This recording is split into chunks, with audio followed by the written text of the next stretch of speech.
Mind Show, your number one community building show in the world. Every Wednesday, 6 to 8 p.m. CST, live on Facebook and YouTube. Join us as we discuss pertinent issues that relates to you and I with your host, Alinko.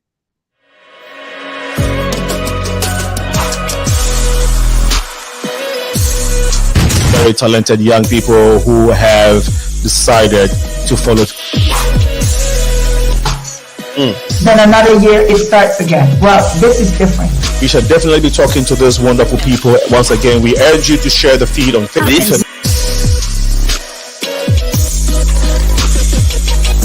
Hi there, I'm Faida, and today we're going to be talking about the African diaspora in Mexico.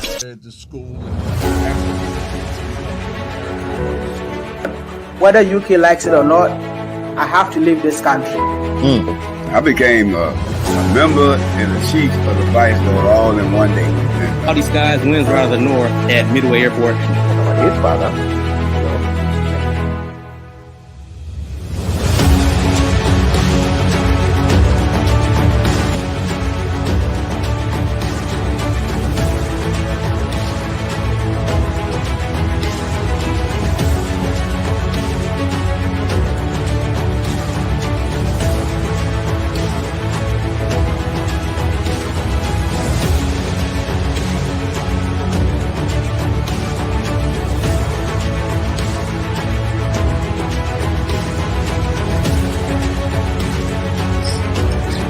Rice and beans.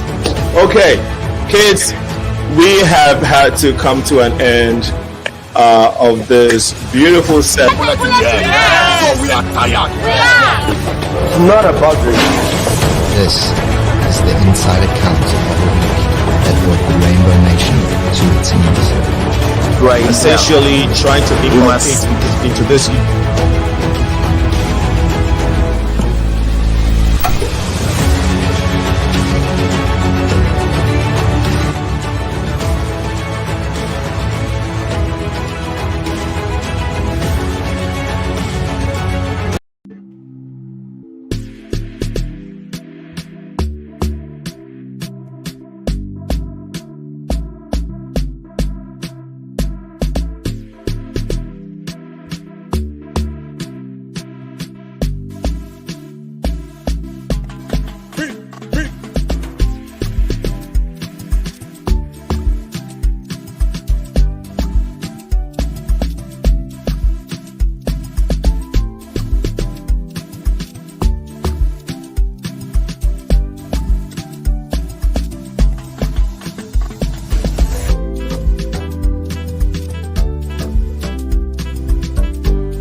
Welcome to the show. This is the Progressive Mind Show. My name is Sana. Sorry about that. I wanted to be sure that we are live. Once again, you're welcome to the Progressive Mind Show. My name is Sena, aka Alinko, and today we are going to be talking about understanding the times that we're in. And we want to focus on Africans that have been stranded in the Balkans, as you have seen on social media.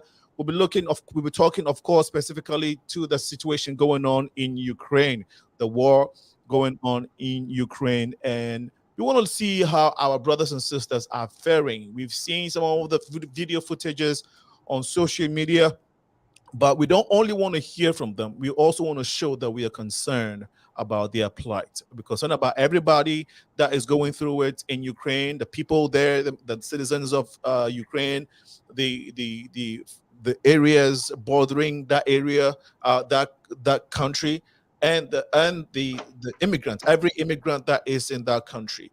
But of course, we want to bring it home as Africans. And so we want to look at the situation going on with Africans. Again, it has not been too good from what we have seen. We'll be talking to the people who have experienced it, who are still experiencing it, to tell us their story. So stay tuned this evening. It's March 2nd, it's the first Wednesday of Wednesday. We are very excited to be here. We thank God for life. Michelle, our co-host, is not able to make it today.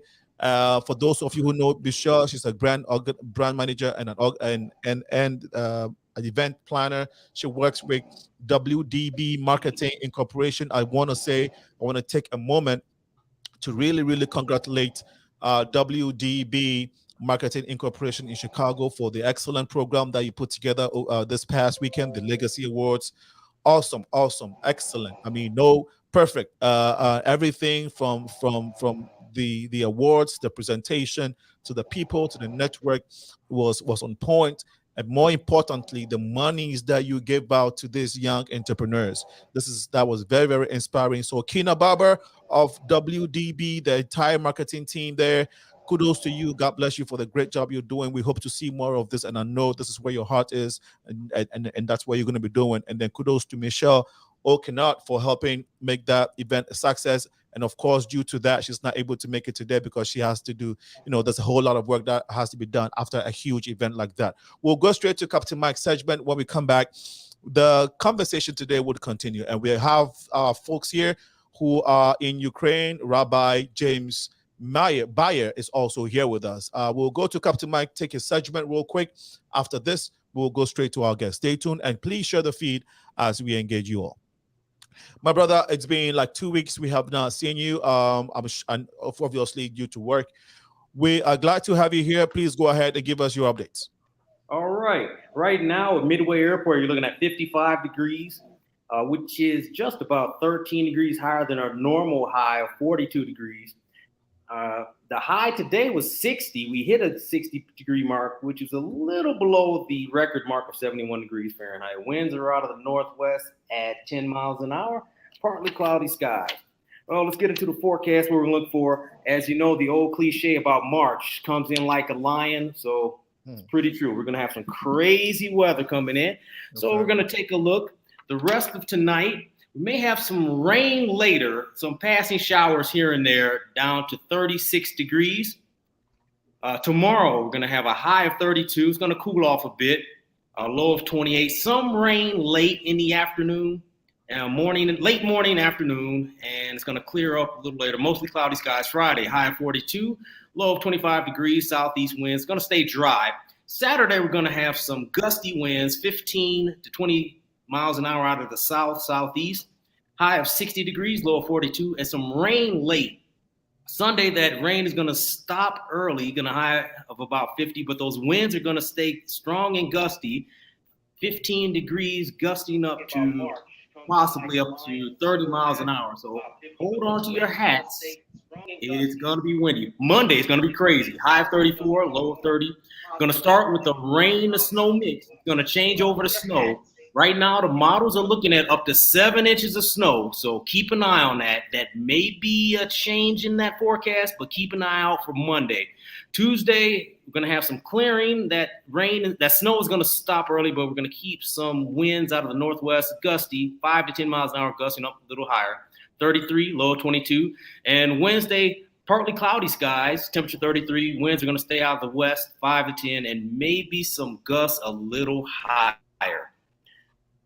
And now we're going to get back into the health and fitness report. No real sports going on tonight in the Chicago area. So DePaul is playing, I forget what they play tonight, but 7 p.m. start time for DePaul basketball, like that. Okay, going to blackdoctor.org. We're going to get into our summer bodies because after spring, it's ready for fall. Ready for summer. So we got to work on our summer bodies. So we're going to do it in steps. In March, we're going to work on nutrition. So aim to drink about 100 ounces of water per day. That helps improve our bodily function and helps with our muscle definition. So we really want to get some definition on our muscles and that body. Cut out sugary drinks. The body stores unused sugar to help with energy throughout the day. So don't limit your sugary drinks and sugar, and limit carbs on non-workout days But we do need carbs on workout days to help replenish our muscles. In April, get down a workout routine. Commit to at least 4 workouts per week and at least 2 days of rigorous cardio. Really try to push ourselves because we really want to look good for this summer. 2 days of weight training. Weight training can really help with the calories, and it helps burn calories even when we're at rest. So we get leaner and stronger. And in May, we're going to make that final push in the summer. We're going to take it up a notch. We're going to mix up our workouts. We're going to have several different cardio workouts, maybe some kickboxing, maybe some bike riding, running, and challenge yourself to 2 days, 2 workouts in 1 day, at least 1 day a week. That'll shock your system and it'll promote fat loss and strength gains. Stick with that diet that we tried to establish in March. Eat as many veggies as you can. Cut back on your sweets and carbs so your body will learn to burn that fat as a source of energy. Start today with those small changes, and by June, we'll be looking really good. And as always, as we say on the Progressive Mind Show, consult your doctors or your health professionals before you start any kind of new cardio or workout regime. And with that, Sina, we're going back to you. Thank you so much, my brother. I really appreciate the updates. I think a few things that I took out of there, out of the many goodies you just gave us. Workouts at least twice a day. Start now, and by summer you should be in good shape. I really love that. It really, really. We'll pick 1 day a week for 2 days. So you can work out 1 day a week, 4 days a week. But in May, when we start pushing it, that's when we're going to get at least 1, 2 a day in. Got you. All right, bro. Thank you so much once again for the updates. Hopefully we will see you next week. All right, we'll catch you. All right, man. So you want to stay tuned, though. This is very important. We're going to be talking to Rabbi. We want to understand what is going on. We see physical war in Ukraine, and we are, yes, we are seeing physical war, and we have experienced pandemic, but we're not just living in the physical world; it's also spiritual. We want to understand the implications or the reasons why these things are going on, and what is to come. It's good to be in the know. So as humans, we're not just walking around, but having a good understanding in order to move along in this world that is now looking it looks promising. I like to stay away from negative words, so it's promising. God is good. It's well. This evening we're going to be talking to fellow Africans in Ukraine, and I'll go straight to my guests this who are ready. We have EMMANUEL ABEKU. ESSEL is not a stranger on the show. He's a PhD candidate in Hungary, but it's a reason why he's on this platform. So EMMANUEL ABEKU, ESSEL, thank you so much for being on the platform today. Thank you for having me. Awesome. Elijah GAMSON is also the NUGS General Organizing Secretary, right? General Organizer, NUGS General Organizing Secretary in Ukraine. Elijah GAMSON is from Ghana. You're welcome to the show. Thank you. Happy to be here. Excellent. And then Benita Ekuban is the is this Vice President of the NUGS? No. Women's Commissioner. Women's Commissioner. Yes, Women's Commissioner. I felt like giving you the Vice President position because it looks like you can do a good job with that. And Caleb. So yes, Benita Ekuban, you're welcome to the show. Thanks for having me. You're welcome. Caleb Ume is originally from Nigeria. He's also a student, I guess, in Ukraine. Kume, of course, this is Caleb. Of course, this is your first time on the show. You're welcome. Thank you so much. I'm glad to be here. Absolutely. And then we last on the list is Rabbi James BYERS. Rabbi James BYERS is a first timer, of course, on the show. Rabbi is a teacher of the scriptures and the ancient foundation of the Christian belief. He held the position as an associate minister of the Redeemed Outreach Ministries for 5 years before coming into the Hebrew lifestyle. He began his search through the original covenant. Let me take this. Hold on 1 second. As I introduce Rabbi, we have to focus on Rabbi so people know who we are talking about. So just bear with me. I'll take this. I'll continue from where we left off. He began his search into the Hebrew he began his search through the original covenant and the Hebrew language in June 2001, studying under Messianic Rabbi David Levi in Marksville, North Carolina, Messianic Rabbi Jeffrey Wiss, author of The Truth of Reformation, and Messianic Rabbi Ralph Mesa of Simchat Torah Belt Midrash in Denver, Colorado. So he's a man. He's married for 40 years, has children and grandkids. Rabbi, you're welcome to the Progressive Mind Show. Thank you so much. Thank you. One thing that I didn't mention is that he's also an author of a book, and we'll have him tell us a little bit about it. But fellas, I just want to, before I continue though, want to acknowledge today as Women International Day. Originally, we're going to do something especially for women and honor them, but this issue came up, and so it kind of threw us off a little bit. But the Progressive Mind Show, we honor our women across the globe, and actually we have a question that's on social media that goes like this: if women had more economic and political power globally, will the world be seeing more peace today? And I think that is a question. And again, we want to take this moment to honor women all over the world and say Happy Women International Day to women across the globe. That said, we'll go straight to our guest, EMMANUEL ABEKU. Thank you. I want to thank you especially for putting this together. I called you last minute and inquired the situation in Ukraine, and you actually told me what you were doing. You were going back and forth. Please give us a little, in a minute, tell us how the whole thing. You live in Hungary. How did you get involved in trying to help folks, other Africans who were caught up in this war? Okay, thank you. I really want to go into the nitty-gritty of when it started and things of that nature. All we knew was that the bombardment started, and then people started running to actually preserve their lives. So it became necessary whereby the Church of Pentecost, International Missions Director's Office, and then the General Council issued a directive and gave circulars that churches within the areas where the people are running into should rally around and see what they can do to, as it were, help our brothers and sisters settle down. I mean, the operative word is our brothers and sisters, not church members for that matter. So it was something that we're looking at, offering assistance to humanity.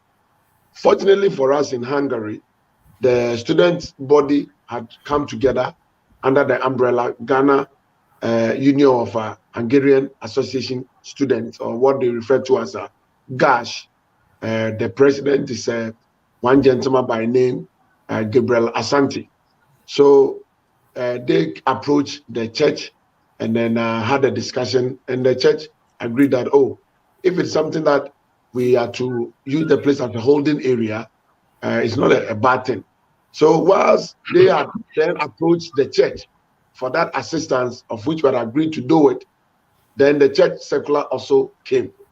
But then it became also imperative that the student body and the church, we have to work under the directive of some of our big men in the country. As you are aware, Hungary and Ghana had a long time relationship post-independent, where under the former USSR relationship. So we have some people here, and then here I can mention somebody like Mr. Amen Podote, who happened to have been the honorary consul for the Hungarian government in Ghana prior to the reopening of the Hungarian embassy in Ghana to be around. So the student contacted the consulate, and then the consular in the person of Mr. Bodeja Ents. Unfortunately, he wasn't in the country at that particular moment. But because of the relationship between him and Mr. Amenpodo and some of our big men, as I made mention of, they were able to put things together. And I must say, the collaboration has been awesome. And so they started trickling in from the Sunday. And I'm sure those who followed the then ministerial briefing by Honorable Shirley Ayoko Botwe, the Minister of Foreign Affairs, he made mention that on Sunday, as at the time she was having the press conference, we had then received 25 students. And let me say that she made mention of the fact that we had received them at the Pentecostal church. It wasn't just the Pentecostal church, it was the Church of Pentecost, the Pentecost International Worship Center in Hungary, where we had that collaboration, and the students were received.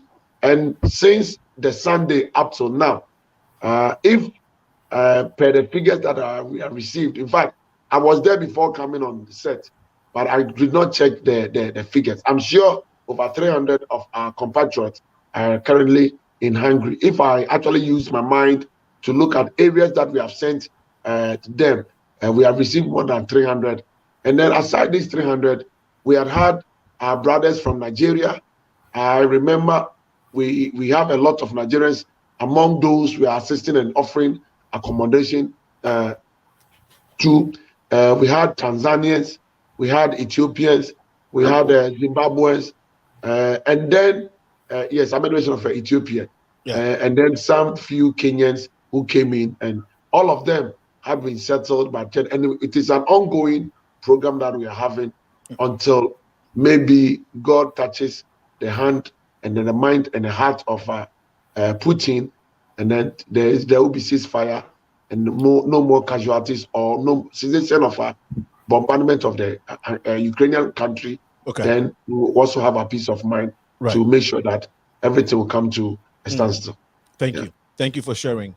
I must inform our audience that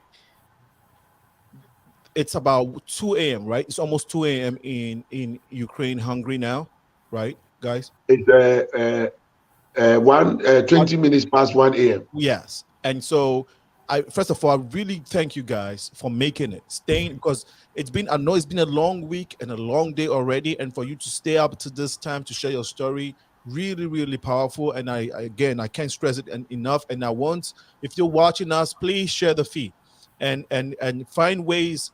We're going to talk about how we can support them. And so please share the feed now, because we need to get, however we can get help to our brothers and sisters in Ukraine. They are experiencing and going through a lot. So please support by sharing the feed and telling folks about what we're talking about today. Thank you again for making this show. Caleb, actually, I needed to start with a lady. So guys, please forgive me. Today is Women International Day. How did I not start with our beautiful Benita Ekuban? You are the commissioner for students. Is that correct? Yes, the Women's Commissioner for HAGOYIM chapter. HAGOYIM chapter, brilliant. We will come to Caleb in a little bit. Today is Women International Day. I know you've already gone to a lot. We'll go to that. We'll get into your story. What do you feel about this day? What is the significance of Women International Day to you personally, and how would you think that men can react towards the idea of women being in leadership? Go ahead, please. Thank you for that question. Okay, so I had no idea today was International Women's Day for the US, because in Ukraine we usually celebrate on 8th March. Okay. But thank you for telling me about that. So usually on Women's Day we come together to organize conferences, or we get together with the women. And personally, International Women's Day is just a reminder of how far we've come as women, from not being able to vote, from not being able to make decisions. And currently, in today's day, we are able to do that, and we are able to do much more than we were able to do before. And it's just a sign of empowerment, how we've been empowered to the extent that now we can do so many things. We can hold positions we weren't able to hold before. Yeah. We can make changes we weren't able to do before. It's just great. Yeah. It's just powerful. My follow-up question is, if women had more economic and political power globally, do you think that our world would be more at peace today? Yes, I think so. Women are generally known for their calm nature, their ability to multitask and everything. So I think if more women were in power, it will cause calmness. For instance, with Putin like this, say he had a woman, they might be able to look at the situation in a general light rather than just have tunnel vision. Okay. Because Yeah. of the general calm nature women are known for, it will just help everything. Okay. I didn't expect any different answer from you, being a woman. I know you. But gentlemen, maybe we take a second, maybe 30 seconds to answer this question, and I'll go to Caleb. What's your take on that? First of all, in that same few minutes, I want you to acknowledge International Women's Day and shout out to your mom or whatever. But in that same answer, can you answer that question real quick? Do you think? Yes, just go ahead and respond to the question if you may, Caleb. Sorry, I didn't get that. So my question is, would our world be experiencing more peace today if women had economic and political power globally? If more women, let me put that way. Yeah, actually, there is the power of a woman, and there's so much our women have within them, and there's so much capabilities.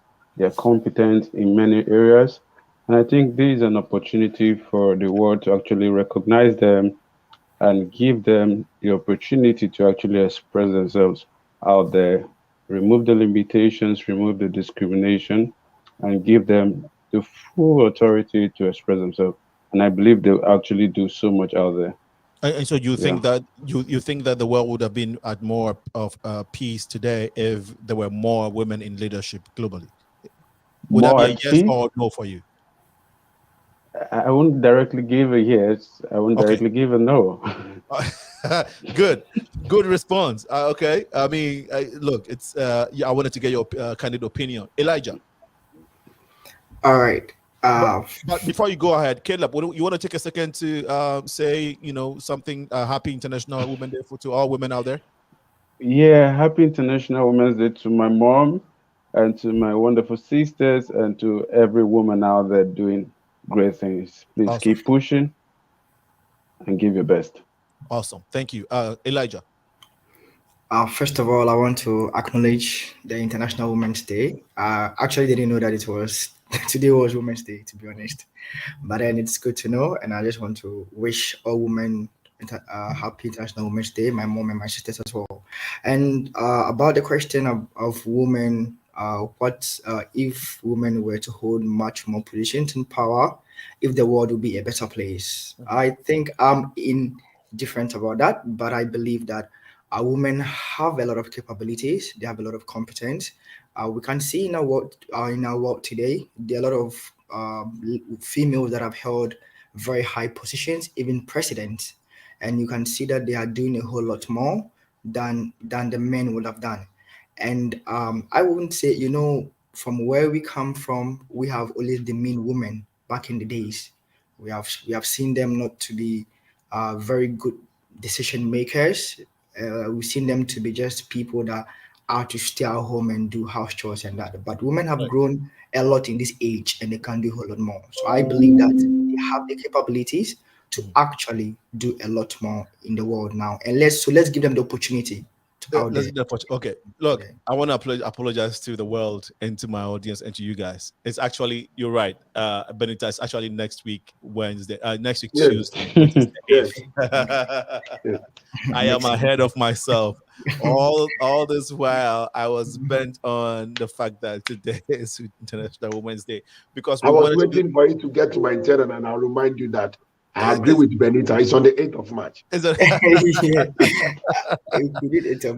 Oh my goodness. I think that it's just because again, I don't know, for some reason I had locked it in my mind. So thank God we caught it in time, and but it's all good with it's in good spirit. So let's go to the subject matter today. Understanding the times and Africans going through it's Women's Month. Okay, someone said it's Women's Month, so I guess it's in order. The whole month is for women, so we'll take Benita, you still take it, right? No? Yeah.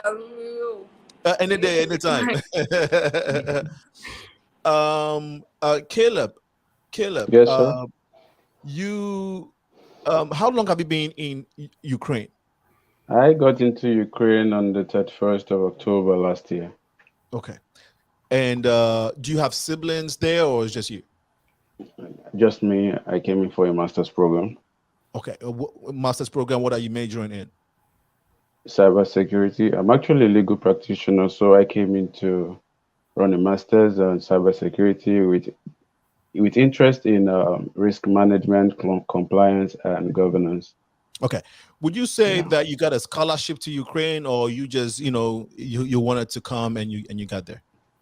No, not a scholarship. I wanted to come, so I came in. Awesome. So you've been there barely a year, you said. I mean, from what you just said. Yes, sir. Okay. And what part of Ukraine do you live? I know you mentioned it, but what part of Ukraine do you live? I stay in Kharkov, Ukraine. We've heard about Kharkov, Kharkiv, and Kiev. Kiev is the capital. Is that correct? Yes, sir. All right. How far is Kharkov, Kiev, which are the main cities that we hear and see on social media, from Kiev? Okay, Kiev is the capital, and Kharkov is like 5 hours away from Kiev. Okay, Kiev. Okay, that's the second largest city. So some people call it Kharkov, some call it Kharkiv. So it's the same place. Got you. And Kiev is the capital, you said, and it's 5 hours away. My brother, Abeku, how long is the distance or your drive from Hungary to Kharkov or Kiev?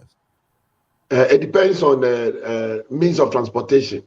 I've been to Kiev before. I mean, if Benita and maybe Caleb, no. The other one, Elijah. If they have had any relationship with the Church of Pentecost, I was in Kiev during the 2017 Impact Convention. That was the first time I went to Ukraine, and it is just 2.5 hours by air. So if you go by air, it's just 2.5 hours. How about depend on the means of transportation. If you go by train, it can take about 7 hours. Okay. And then if you drive, you can do about 12 or 15 to 16 hours before you get to Kiev. Got you. Okay, thank you. Caleb, I'll come back to you. Okay. Elijah, you said, so you are the NUGS organ. What is NUGS? The full meaning of NUGS is a National Union of Ghana Students. Okay. And we are a student body that represents all Ghanaians in Ukraine. All right. Do you by chance know the population of Ukraine? I wouldn't, not definitely. Okay. How about Africans or Ghanaians? With Ghanaians, I can roughly give a number, but not Africans. We have a lot of Africans in Ukraine. A lot of Africa. Okay. Yeah. And what school are you in? I'm in Kharkiv National Medical University. I'm in my final year medical school. Okay. How long have you been in Ukraine? For almost 6 years. You have family, siblings, a lot of friends there? I have a younger brother with me in Kharkov. Was with me in Kharkov, yeah. Wow. Okay. And you've been there for 6 years. Benita, how about you? I've been in Ukraine since 2019. I have a sister. I'm in my 3rd year of medical school in VM Karazin, Kharkiv National University. Now, Elijah and Benita, again, was it by scholarship or you went there to go to school by yourself? I mean, you're sponsoring yourself, basically. Yeah, I'm self-sponsored. Yeah, self-sponsored. Okay, great. Now, Benita, you've been there for, I say, roughly 2 years? Yeah, almost 3 years. How do the people treat you? I mean, how is life there? Have you had issues with racism? With your entire with your entire stay there, Caleb, Elijah, and Benita. Let me go with Caleb first. Okay. I would say when I got into HARKOV at the first instance, the challenge for me at the time was the language barrier. So I just get to speak with people and I see that they are not really comfortable because they don't understand me. So I just have to pick my Google Translate to relate better with them. And I also discovered that sometimes you're speaking with them in English. Sometimes you get around the school, you speak in English and they're not comfortable and they're in a way angry that you're speaking English instead of the normal language in the country. And that's a part of it I faced at the time. And I was like, why are you giving me that face and all that? So when it comes to racism, when I got in, I didn't really feel that. But then getting closer, trying to relate to Ukrainians, I felt that racist done there. So I was not really comfortable with it. Right. And I just kept with myself and related more with the Africans around. Right. In England is English, Portugal is Portuguese, France is French. What is the language for Ukraine, Elijah? Ukrainians as a mixture because some people speak Russian and others speak Ukrainian. Because in my city is closer to Russia, so we have like a lot of Russians in my city. And in my school, they teach us to speak both Russian and Ukrainian. So yeah, okay. So it's a mixture. It's a mixture, okay. And you speak both, a little bit. I speak Russian. Yeah. Like a bit, yeah. I can find myself communicating Russian to the Russian people. Yeah. So how about Ukraine? I was taught in Russian first before decided to national Ukrainian, so I don't really speak Ukrainian that much. Which is more difficult to pick up, Russia or Ukraine? Ukrainian is more difficult to pick up. Okay. The same question that I asked Caleb. Do you have, in your 6 years there, what has been the social-cultural experience, social-cultural experiences for you? I've actually experienced a lot with Ukrainians in my 6 years, almost my 6 years of stay, because I've had a lot of I've experienced racism in that country, but I would say mostly with the older people than the younger people. The younger people are more open, they want to communicate and they want to be your friend, but just the language barrier. The older people are more tied up and then they do not want to communicate at all. They sometimes see you as, let's say, most of them actually see us as animals, like we lived in trees in Africa, because I've had someone ask me that do you have houses in Africa? it was really funny, to be honest. So I've actually experienced that. I've been in a restaurant, first-hand experience. I've been in a restaurant before whereby I asked the waitress to maybe I made an order. It took like 2 hours and the order never came. So I got up and left. Wow. It's normal, yeah. It is a norm for people to look at you in Ukraine and think that you live in trees just because you come from Africa. To be honest, I was surprised when like a Ukrainian asked me that. Like okay. Do you have buildings in Africa at all like this? I was really surprised. Now, is that something that you experience a lot of times, which would give you the impetus, or which would give you the feeling that majority of the people feel that way, or you think that was a one-off situation? Well, I feel that majority of them feel that way because those of them that are not like exposed to other parts of the world, they actually have that perception here. A lot of them that are like exposed or travel to different countries, they actually know that, okay, we have resources and other things in our country. So okay. Now, so if they see you that way, do they also relate to you in that manner? Are they hostile to you? I mean, it's one thing to look at you in that, in that light, and it's another, to relate to, to act on it. So are they hostile to you, or they just do that and then they mind their business? No, they are not hostile at all. Okay. Maybe it might just be a few of them. One thing about Ukrainians is that they are emotional. So like most of them move by their emotions. So yeah, they are very emotional. Yeah. Thank you. Benita, same questions. If you don't mind sharing your experience. Yeah, I haven't encountered any experience with racism. People say it's because I'm fair, Okay. but I haven't experienced any racist behavior from Ukrainians, or maybe because I'm not really focused on that. I don't know, but I haven't experienced it. Anything like that. I have a bunch of Ukrainian friends. Okay. Yeah. Okay, I can't remember one. Okay. Yeah, go ahead, Caleb. Yeah, I was just trying to pick up an event. A guy, presently we're friends anyway, but then at the time we were just getting to know each other. He was just making fun and using words like nigger, and he was just talking a lot of things about Africa. I think there was a time, just the way Elijah pointed, he had to check the Google Maps and checked some houses in Africa and was like, so you guys live in these and all that. So we experienced that. But as a young guy then, when he was showing me that, he was more like joking, but then you could look through and discover that he's part of his system to be racist. But then he used that as a joke. But getting to know him more, we related more, and I discovered that he had to drop that part of him, and we now became close friends.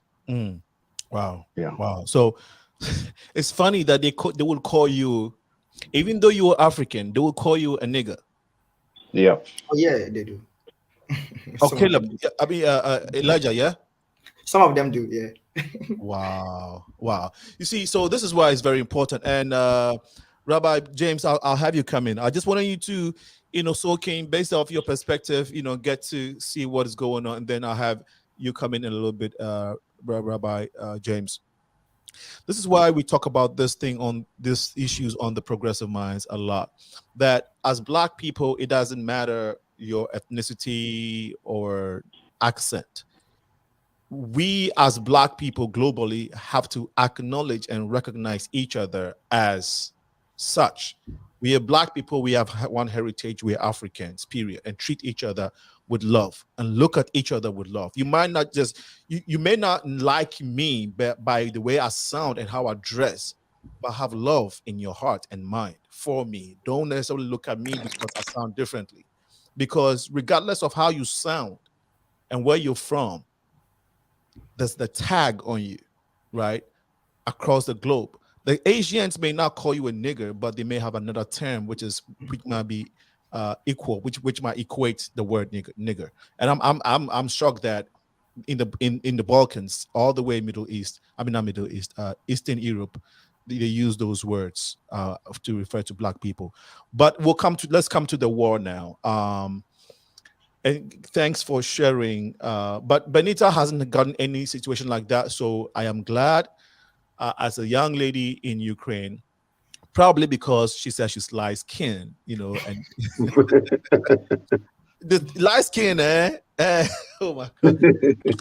I love the light skin. Because the problem, the issue with light skin everywhere now, even in Ghana, in our own African country, you understand now, if you're light skinned and you're a woman, your price they up. So, Benita, and maybe because of your dreadlocks too, right? Those are locks, right? They are natural locks, right? No. Oh, I okay. just have them in and take them out. Okay. And do they kind of like? I'm sure they admire the hair, and it's probably one of the reasons why they take likely to you. I mean, maybe. Yeah, some people always make my hair for me. Those stuff. You see that thing? Okay. NUGS, I said NUGS, general organizer. How many students do you have in the National Union of Ghana students? How many students? What's your number? We are quite a lot. We should be. I think we should be over over 3,000 students in Ukraine. 3,000 students in Ukraine. Yeah. Wow. Do you have physical meet gatherings, or you only have, or you do virtual? So what happens is that every city in Ukraine has a NUGS chapter. As we said, we are from Kharkov. Kyiv has a NUGS chapter. Ternopil has, Lviv has. So every city has, and then we have a national president. and a national VP, and we have national executives. Yeah. Okay. So that's how it is. So we coordinate from cities, and then we coordinate from the national level as well. Okay. So, yeah. Does the government of Ghana give you some type of stipends, financial support, any type of support? Do you have anything like that? None of that. If there's any, then I have no idea, but I believe. But I know there's none of that. Do you have a Ghanaian diplomat, like an ambassador or Ghanaian consulate in Ukraine? Yeah, we have a consulate in Ukraine by name of Dr. Albert Kitcher. Okay, but you don't get any type of assistance from him. Okay, Caleb. The assistance come like not in monetary terms. Yeah, what type of assistance is it? Probably maybe document issues, some things like that. Yeah, immigration and to renew passports and stuff like that. Okay, when you were sick or anything of that, no, zero. It's taken care of by we ourselves. Yeah. So you pay your own health care. Yeah, we pay our own health care. It's not free. Healthcare is not free in Ukraine? Healthcare is not free in Ukraine. Wow. Okay. Caleb, what's the situation that you have a Nigerian embassy or consulate that is supposed to be taking care of Nigerian citizens? Yeah, we do have a Nigerian embassy here. But I must actually confess I've not really had that direct relationship with that embassy or related closely with what's going on from within. But as regards the plight of Nigerians, I've been seeing some circulars, I've been seeing some communication going around about the welfare of Nigerian students recently. Do you get, so you're saying there is a consulate in Ukraine, Nigerian consulate? Yes, okay. There is. How about Nigerian Students Union? Do you have an association like that? If it's not students, but maybe just Nigerian community, do you have anything like that? There is a Nigerian community. Okay, but not students. Not students though. Yeah, for students actually. Okay, do you belong to it? Not officially. Okay, all right. Yeah. Is there any benefit to belong to these groups quickly? Benita, is there any benefit to belong to this organization as a student? Yes, I can speak for NUGS. For NUGS, belonging to NUGS, you get first-hand information from us concerning any changes, concerning documentation, concerning your state of living in the country. You also get assistance with your documents and your dues. We also provide welfare assistance for people who experience losses or people who are unable to pay certain fee requirements in their universities. We assist with that. Wow. And we also recently we had some issues with documentation for property, that's vehicles. Okay. And we assisted some people with resolving it by providing legal aid. Who is your president?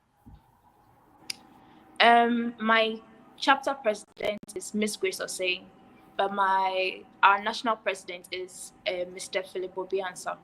Okay. And he's in Ukraine now? No, he's in Romania currently. He's in Romania. Okay. Wow.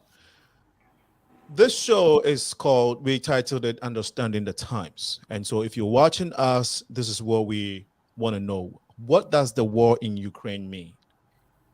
Tied it, of course, we're just literally winning off COVID, well, the pandemic. And the situation with Africans that is currently ongoing.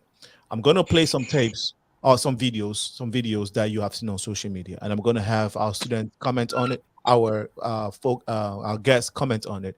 We tried, and I must say this, we tried to get other nationalities. We tried as much as we can to get other nationalities to be represented here to tell their story. Other African nationalities to tell their story on the show. As hard as we did, it didn't happen. So we only were able to get Nigerian and Ghanaians. But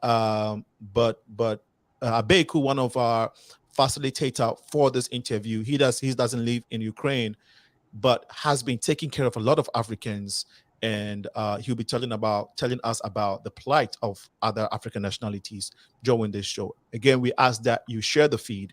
We want to see how best we can help them. I don't know if it's a GoFundMe or is any account that you all have that we folks that are watching that would like to contribute can do so, we would like to provide that information during the show. So Caleb, Elijah, Benita, ABEKU, please be working on that. We would like to provide that information. Rabbi, again, we'll come to you to give us that perspective. The war itself is what I want us to look at. But Rabbi, you've heard the students, speak a little bit about, who they are and what's going on in Ukraine. Before we talk about the war itself and how it's affecting them, you want to chime in a little bit, Rabbi, if you may. Yes, thank you. First, I would like to say, for those of you who are involved in any kind of way in the Ukraine or, neighboring countries, God bless and watch over you. And for the work that I'm hearing you are doing to help others. We here in North Carolina, our ministry, we have been praying for you ever since we've heard this have started. So just wanted to let you know that you have prayers that are also going out from different ministries, especially from us here in North Carolina, MELO HAGOYIM. And we just want to, keep you held up in prayer that you are led and guided by the Holy Spirit in safety. Thank you. We will come to Rabbi again to give us that spiritual perspective on what the times are and what it means. But let's see if we can get this this video in here with regards to what has been going on in Ukraine. I would like our guests to authenticate this for us. So let's first of all take a watch of this.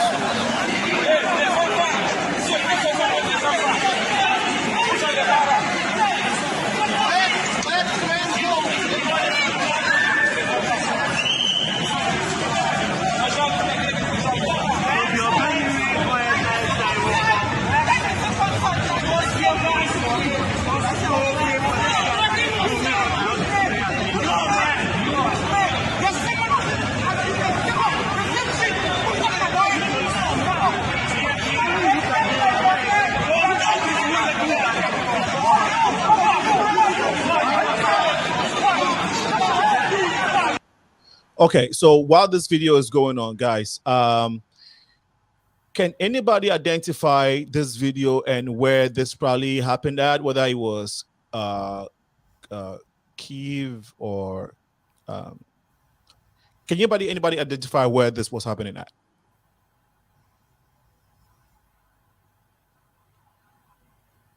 Can you all hear me? Yes, yeah, we can. Okay, so Caleb, Elijah, ABEKU, Benita, do you all identify with this? Do you know where this was happening at? No?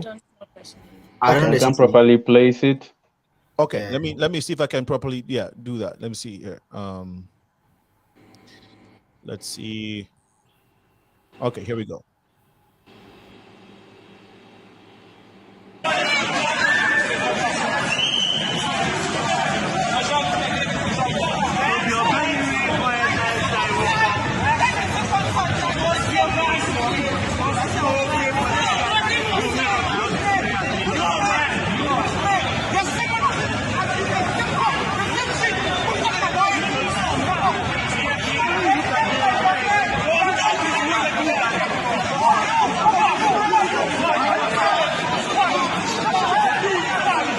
Okay, so you still don't identify because the person who took the video did not show the surroundings. Did not show the surroundings, but I think it's Lviv. Is it what, Lviv? Lviv, yeah, I think it's Lviv. Okay, so I can also say that this afternoon or today, the national head of the Ukraine Church of Pentecost, Dr. Prince Asante, briefed the Executive Council of the Church of Pentecost. And he did actually confirm, I have had the privilege of watching it, that indeed the supposed blockade of blacks or Africans from actually being discriminated against is something that occurred. But then it is something that they were held up For hours, nobody knew what they were doing. But as time went on, they were released. And I think from what we are hearing now, and from what actually happened from Sunday up till now, they've had a smooth sort of a transition from wherever that they are joining the train to neighboring countries where it is safe for them to pass and actually be provided with a shelter. So to a large extent, it is true that initially some of these things did occur, but going forward, it appears it has gone down or been eliminated altogether. Okay, so thank you for sharing. Caleb, when the war when we started hearing about the war going to happen, did you I mean, were there any arrangement for fellow Africans to start like fleeing, the main capital and the cities that had the most potential to be attacked? Can you share how it began and some of the experiences and how you ended up with what do you call it, ABEKU's place? Okay, before the bombardment, actually, a circular came out from the Nigerian embassy about the need for students to be cautious and to be careful going out. And if it's not necessary, just stay within your state or your province and avoid going to wrong places. So that was sent out just to, in quote, for security reasons. And we maintained that, we kept to that. And prior to that, actually, there was this air of panic and fear, anxiety, and a lot about what was going on, and people were not sure of the next move to make. But then we were hopeful that actually nothing will happen, that we'll just stay praying that actually everything will be fine. Right. That will just be a political propaganda at the end. Both parties will just align and things will be fine as usual. But then on the Thursday, everything just went off. And I was in the room at the time and I was awake because a friend called me out for something. So when I got back in, I was awake from that 1:35 a.m. up to when I heard some loud blast. And at the time I heard them multiple times, but I couldn't just point directly that actually this is the bomb blast. So I just felt maybe it's just an explosion or something in the like. But I pushed that beside and went back doing other things before I slept off. Then in the morning I was called that have I read the news? Do I know what's going on in my state, in Kharkov and all that? I was like, there's nothing going on in Kharkov. Like I forgot what happened before I slept off. So yeah, so when I was told that, the friend told me to just go online and check. And when I went online, I was surprised. It was all over the place that Kharkov was bombed, some other cities were bombed, and I had to start making inquiries, asking questions, what really happened. So later a friend told me that actually military installations were actually bombed and destroyed. I said, oh, it has started.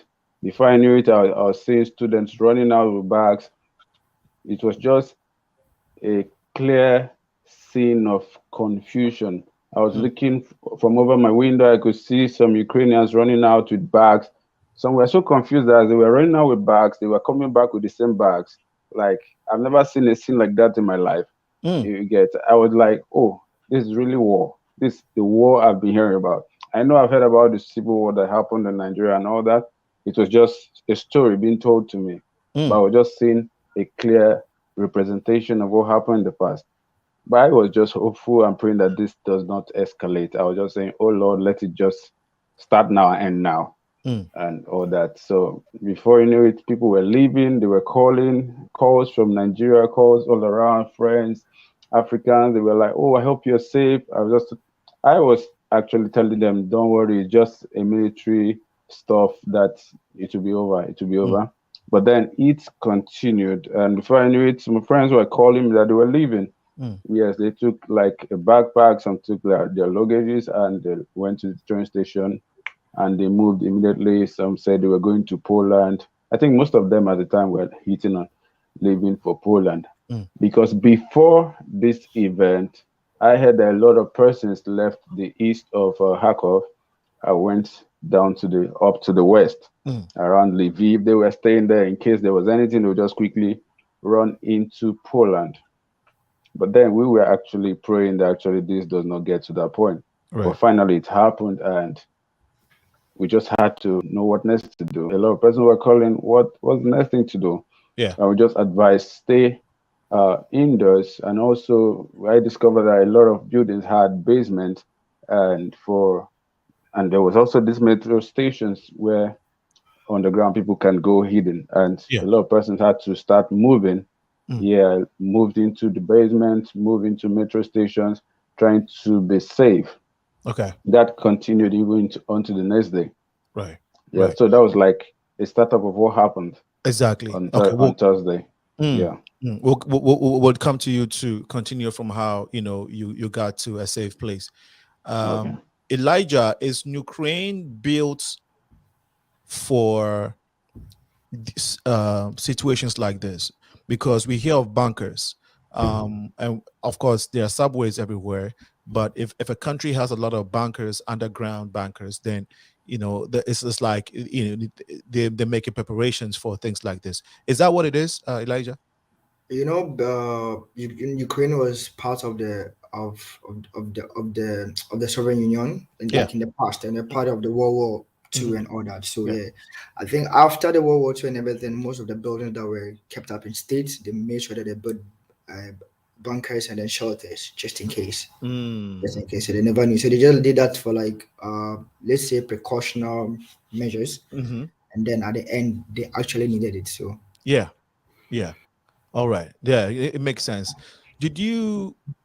How did your story, I mean, you have a similar story to Caleb? Both of you live in different cities, is that correct? No, we are all in Kharkov. You're in Kharkov. But I believe we might live in different areas in Kharkov. Okay. But stories are basically similar because I was woken up by an explosion around 4 a.m. So say that again. I was woken up, like I woke up by an explosion around 4 a.m. Okay. And that was on the 24th or the 24th of February. Yeah. And that's how you knew that it's on. Yeah, it was at 4 a.m. So I called, like immediately I woke up, a friend too was calling. He was calling to confirm if I heard the same sound he heard. I said, yes, I heard it. Then he was like, you think it's an explosion? I said, yeah, I think it's an explosion too. So we're just communicating. I'm like, okay, let's wait and see. Maybe if there's another one, like confirmation. In like 45 minutes, and there was another one. And we're like, nah. So we were a bit, disturbed because we didn't know where it was coming from. We're just there. And we're like, okay, let's just wait it out and see what happens during the day. During the day, around like early morning, like 6 to 7, we started hearing gunshots. It wasn't easy. Yeah, we're just hearing gunshots. And where I was actually a bit closer to a place where the troops were, somewhere around the border. It was not very far from there. Yeah. So I could hear like the sound was very clear with the explosion that morning and everything like it died down getting to afternoon. Then around evening time it started again. So the Kharkov mayor gave spread a word that everyone should go to shelters and to the metro underground and just be there for safety. So, yeah, that's how the whole thing started. So that's where so you went to the underground safety? Yeah, I slept in an underground for like that day. Like it wasn't funny. How long did you have to sleep in the underground? I was there the whole night because there was curfew from 10 p.m. to like 6 a.m. But then I left the place like 5 a.m. to go back home to sleep.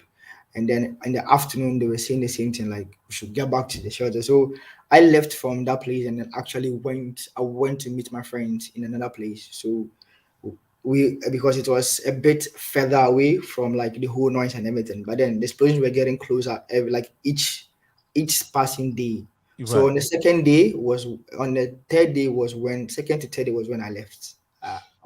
Were you driving, going back and forth, or you were riding bicycle, train, whatever? We were literally like when you hear there was a siren. So they gave an information there was a siren. The siren were 2 sirens, one for curfew and one for danger. So the danger siren was, the message was passed that if the siren goes off in short seconds, it means that there is a danger. When it's like a long noise or something, like a continuous sound, it means that it's curfew. So yeah, we had to take note of the sound of the sirens. Wow. And again, if whilst you're moving back and forth, were you driving or were you walking? We were walking, like, because the metro was the metro was 4 minutes from my apartment. So the underground was like 4 minutes from my apartment. So I was literally walking. So I'll run, like literally running. When I hear the siren, I have to run and then run back and then run. Like it was hectic. When you say you hear so let's say you're in a community and so the bomb was just with the missiles or bombs were just flying. You just hear the explosion. You don't know where it landed, where it is. Okay. So at that time, at that time, was it occurring to you, or were you perhaps feeling, okay, this bomb is landing everywhere? There's a possibility it might land at where I live.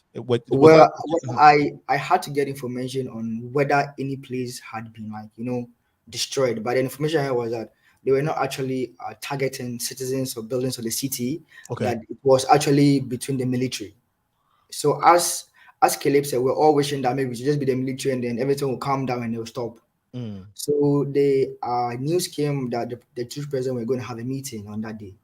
So I don't know what happened at the meeting, but the second day I realized that they had actually bombed like one of the military buildings. They were literally targeting military buildings and installations and offices in the city. Gotcha. Not actually like buildings. Do you understand? So that was their aim from the day 1 and 2. So the second day when I realized that they were actually bombing like civilian buildings, that was when I left. That was when I left the city. That was when it got hot. Okay. Yeah. Wow. We are talking to Africans who are in the Balkans, specifically Ukraine, and ABEKU is in Hungary. Hungary. You know what I'm talking about. But he essentially has been helping his fellow Africans. We'll have him to tell us the details of that. You're watching the Progressive Mind Show. My name is Alinko. Here is where we build our community through dialogue. We have a few comments on here. We also have, before the comments, we also have Rabbi James Bayer on here, who is going to add to this discussion this evening. Rebecca says, we pray for you. We pray for, let me take it this way. We pray for you all and may God protect you. Thank you so much, Rebecca, for being part of this. This is from John Oben. My heart and prayers to you all in Ukraine. Please continue to remain safe and be more careful. Stay together and reach out. Is there a United African Student Union in Ukraine? That's a very good question. Actually, let's have you respond to this. Benita, let's have Benita respond to this before we move on to the comments. Yes, we do have an African Medical Students Association, but it's not really, let me say, it's more aligned towards a certain group of people. Yeah, so most people don't like joining those associations. And with Ghanaians are always saying associations are this, associations are that. So we have trouble actually having members go into different associations. But there is something like that for medical students. Yes. Okay. So if you're not a medical student, you don't belong, Abby. Some students were trying to start. I know for aviation, School of Aviation, they started in HARKOV. They started an association last year or last 2 years, either of them. So they were working on actually creating more associations to help more students. Yeah.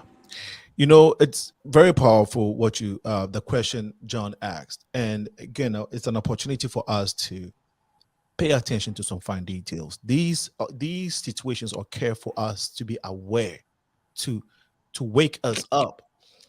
So, Benita, you said something very powerful, that Africans don't like to join associations because sometimes we have issues with hearsay. Oh, when you go there, people gossip. I don't want people to know my issue.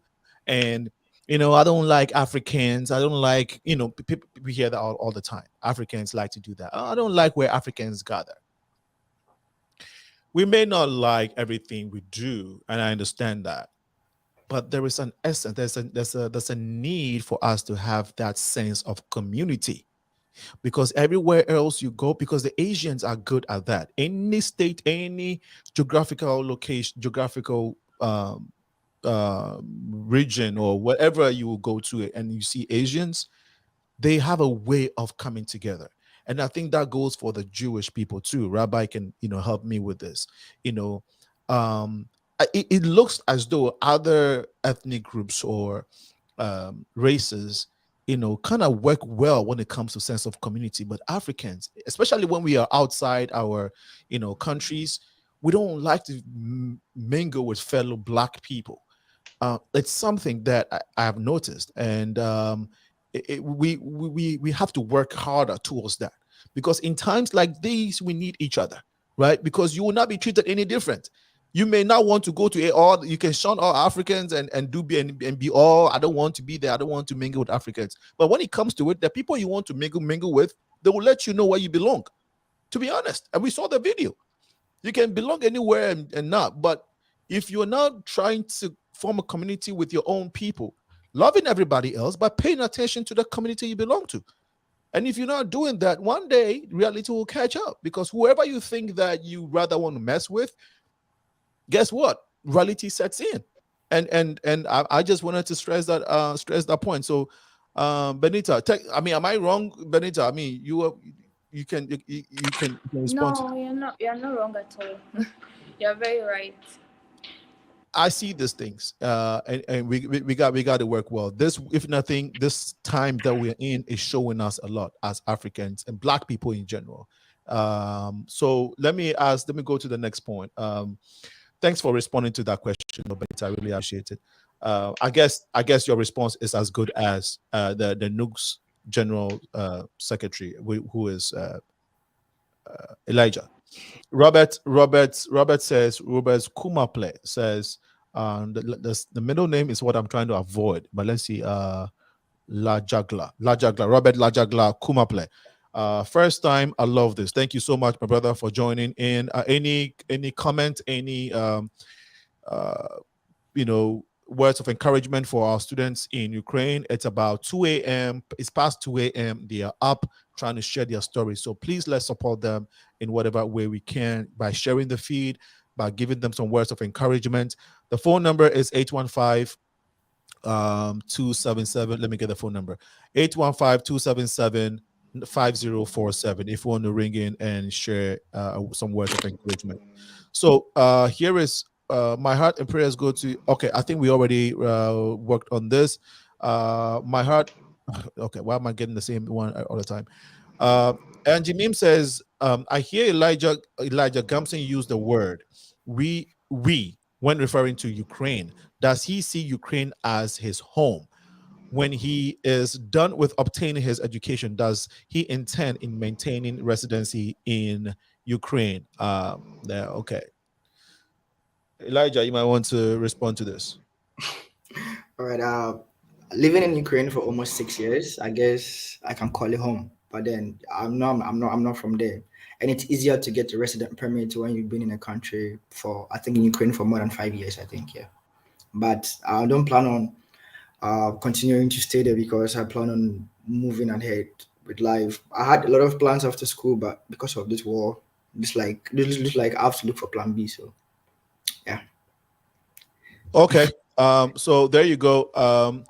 He wants to look for plan B, but he wouldn't mind making Ukraine his second home. Is that correct? Yes, please. All right. Why would you want to go to Ghana and practice, or Africa?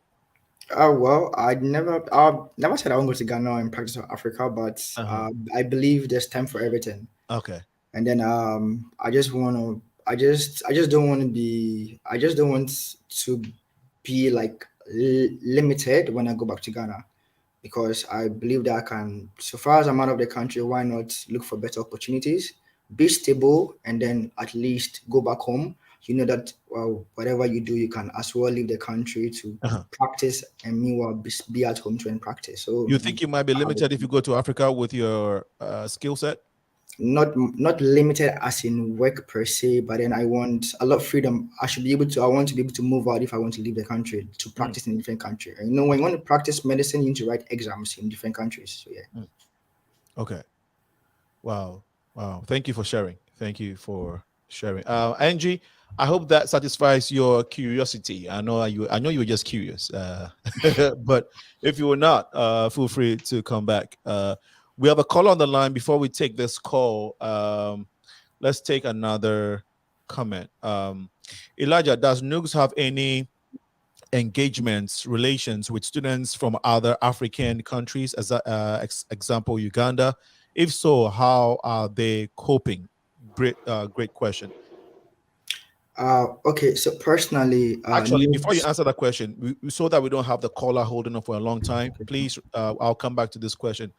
Caller, this is the Progressive Mind Show. Please go ahead with your question or comment. And I know we have a little glitch with the phone line, so I'm going to work the phone lines.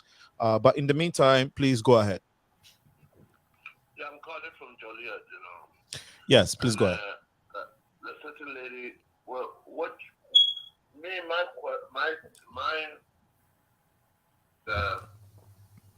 we as African people, we have to just keep the material things, the houses, and everything that we want to possess. We have to keep it down low a little bit, because when you see somebody, just not even just Africa, somebody suffering some places, and you have all these budgets in your head, it's sometimes hard to help. It's very, very difficult. But when you cut your budgets down, you have extra money to help each other, you know, to say, well, I can send some this money, I can go, I can fly over there, I can do this, I can rent a car for these people. I think that's our problem. You know, our eyes are always lying to us to buy things that we can't be in. So every month we spend too much money paying bills, so we can become richer. So we can't even buy life insurance unless when somebody dies, we come together and everybody chip in. But we live in this country, even life insurance, if we can buy, because we pay too much, but we don't believe in that. We don't believe in it. You know, I told my kids that I'm putting a good life insurance. If I'm dying, man, you can use that money to do a lot of stuff. You know, it's investment, and that's the thing that we don't. It's not like we don't know. They don't teach us those things since we are kids. But okay. Since we come here, if you come to this country and you get involved with people who say they came from America, get involved with other people and see how things make life much easier. Okay. I just came from Africa. I went to Africa recently. I went there for 3 weeks. I have a guy cut my son a check for $10,000. There's a lot of money in that country. Okay. You know, I see I cut my son a check for $10,000. This guy said $5,000 and he give to my son. It's not like Africa. Africa is a rich country. Okay, bro. So now that you have a $10,000, our brothers and sisters are. We can say they are stranded in. Some of them are stranded in Ukraine. You might want to donate some to them. Would that be possible? Benita, you can use some few dollars, right? Yes, please. We have some stuck in Sumi. We need to get them. We have some people stuck in Sumi. We need to get them out. Okay, she's saying that they have some people stuck in, what's the name again? Sumi, and they need to get them out. It's all money.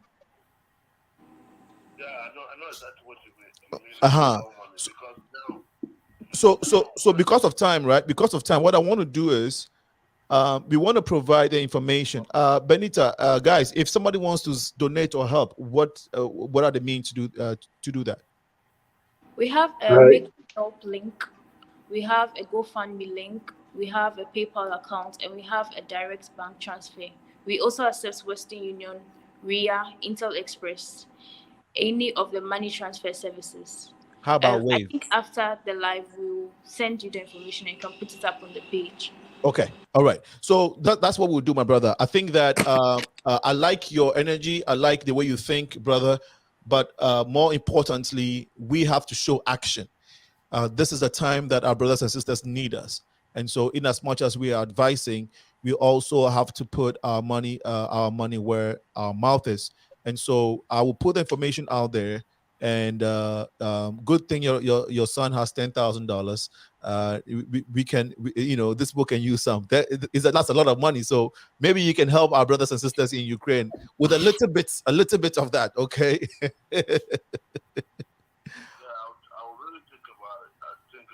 Don't think about it now. You are the one advising us to do better. So don't think. Don't think. Yeah. Yeah. More than do better. It's a mindset. Yeah. Not more than do. I did a lot of volunteer too in Illinois here. Okay. And I have a lot of people reach out to me. I reach out. It's the mindset and how we can wake up and get involved with the community. Absolutely. To wake up and say, I'm going to donate my time. I'm going to do. You can't just wake up one day when something happens. Say, oh, hey, I'm gonna send some money. We don't even have a. Okay, bro. Because of time, man. Because of time, I know your point has been made, and they've taken the advice. People are they're gonna be more involved. But I think there's another important portion to this, which we will be sending information to. We'll put it out there, and hopefully people can help, and you can do so as well. We got to get to the next call and the next comments and get to our guest. So if you can call back later, that way by the time you call back, we may have gotten through some comments on our feed. Okay. All right, brother. Thank you so much for always contributing to the Progressive Mind Show. That was a very important point that he was making. We didn't get to that point, but he actually brought us that point up, which is very important. How we can help each other. Angie says, yes, pay attention to your own people and be willing to help in areas that must be changed to unify Black people as a whole. Thank you. This is another comment. Great person, Elijah. He has been so instrumental in this process. He helped a lot of people across the borders, even without all the documents. He is just amazing. We'd like to know how, Elijah, you did that. How were you able to get people across the borders without documentation? Tell us the process. But we have to get these comments out.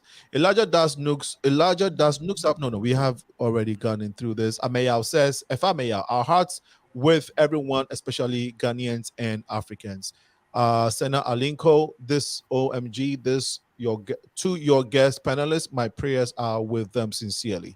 Mr. Alinko and Michelle, God bless you and Progressive Minds. Thank you.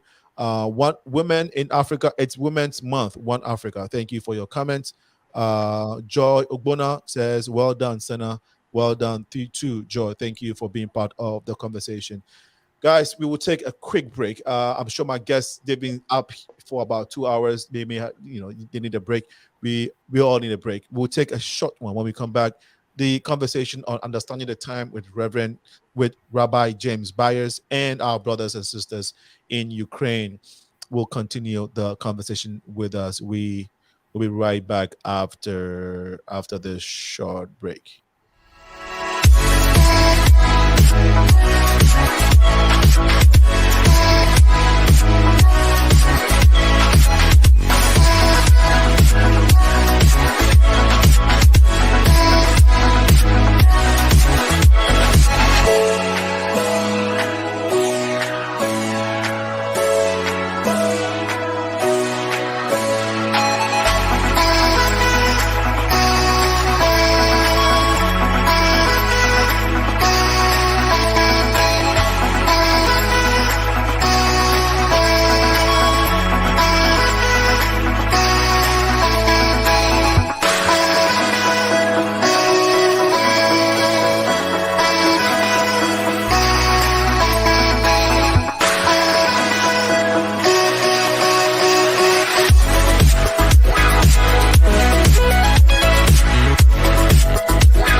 Welcome back. This is the Progressive Mind Show. My name is Alinko, and we are discussing. We are looking into the situation going on in Ukraine, Africans stranded in the Balkans, and on the show we have Rabbi James BYERS, who will be telling us what does all this mean. We want to understand the times that we are in today. If you're watching us, please share the feed so we can help our brothers and sisters in Ukraine. More importantly, we can get the word out and also encourage them. Thank you already for Joseph for calling to encourage them and to share some words of wisdom. If you want to do so, 815-277-5047, 815-277-5047. They need assistance with moving people back and forth, and so we'll put the information out there. If anybody feels touched now and you want to get the information now, please call and do so. This is how we show love. You can call and do so now and take the information, send some donation, whatever you can do to help them is what we are talking about. Please do so now. 815-277-5047, or you can send your information or comment to the feed and we'll read it out. We would go to Rabbi in a second, but Benita, tell us your part of how this whole thing impacted you, and let's get into other Africans and how people are struggling to get out and so forth. Please go ahead. Okay, so in the beginning of the week, we heard that Russia had declared, let's say Putin had declared Donetsk and Lugansk as independent states. I think that was the point where most of us realized it was more serious than we were actually thinking. So we booked flights home. I booked a flight for Saturday. If we say home, what is that, Ghana? Yeah, to Ghana. Yeah. Okay. And that was for Saturday. So Wednesday, I was out I came back home in the early hours of Thursday morning. And I had just fallen asleep when my friend called me and asked if I could hear sounds. And I live about an hour away from the border. So the Russian border. So I could literally see the sparks from the sky. Yes. And the loud noises. So when we were asked to go into shelters, we left our homes, and my friend is a church leader as well. So we had to go round checking on other members of the church to see if they were safe, if they were in warm places. So, and there were no taxis available, and there were no buses available. So we had to walk 50 minutes in one direction, 50 minutes in another direction, 20 minutes in one, 20 minutes back. It was just a lot. So we decided to leave on Saturday morning, leave HAGOYIM on Saturday morning. And before that, there were trains available, but we heard there were stabbings going on at the train station. So we thought if we had the means to leave on a bus, why don't we leave and leave the people who didn't have the means to leave, that's funding to leave the city, to struggle for the trains. And we even managed to carry along a few people who didn't have funds to travel. We were able to cover them. So we went along to... The initial plan was to drive to Uzgorod, but we got diverted a couple of times by the military at the checkpoints. So our journey took longer than expected. We took over 24 hours to cross from the east to the west of Ukraine. And it took another hour or so to get to the Hungarian border. Yeah, that's been it. Okay. So now that you've crossed to the Hungarian border, ABEKU, you mentioned how you got involved in this, how the Church of Pentecost and all of that. When I called you earlier, you would tell me how you were going back and forth. Briefly, how is this all coordinating? Can you explain to us? Do you go to the border? Which border do you go to? And you go with a bus to get Africans to your church? Can you explain how it's all working in terms of helping Africans? As we speak now, on the Saturday prior to the Sunday when they started coming in. Yeah. The Hungarian government, through the transport ministry, issued a directive that when you hop on the train on any of the borders to the capital city, Budapest, you are not supposed to be charged. And currently, there's also intercity arrangement that is within Budapest when they are moving around and they know that you are carrying Ukrainian resident permit, meaning that you have run away from the war. You also do not pay for transport services. Like I said, and like Benita said, there were instances some of the students in the heat of the moment applied to other nations for visas. So, and you know, when you apply for visa and you have to go with your passport. So their passports were taken at those embassies, and then there was the war, so they couldn't get their passports. So the only thing would be that they had to travel by way of a traveling certificate, and this thing can only be done through the Ghana embassies and then consular services. And indeed, this is where I made mention of the Mr. Amenkodo, the former consular for the Hungarian government in Ghana, who is now based in Hungary. He came in and in fact I assisted a lot of the students by way of giving them. And indeed, I belong to the church. But then we felt at that material moment, it's not something that we have to go in and look at what the church can do. But then what we can do, as it were, to save our brothers and sisters, Ghanaians, and to a large extent, Africans. And like I made mention of, we have actually been able to assist most African compatriots, and they've been provided with shelter currently in Budapest. So the issue is that, Alinko, I have not slept for more than 2 hours for the past 3 days. Wow. As we were having the program, you can see me fidgeting. It's a matter of people sending me text messages. And I don't know how they got my number. So they send me messages. Please, we are the train station. We have got it to Budapest. We are studying at NUGS. We are studying at the Budapest. So we have to find means to ask the cases to go and then bring them to the church premises and begin to process them for accommodation, giving them food and things of that nature. I don't know if we have time, but I want to use this platform to say a very big thank you to the Hungarian government and then to the people of Hungary. I cannot mention names of people who have reached out to us and have assisted us.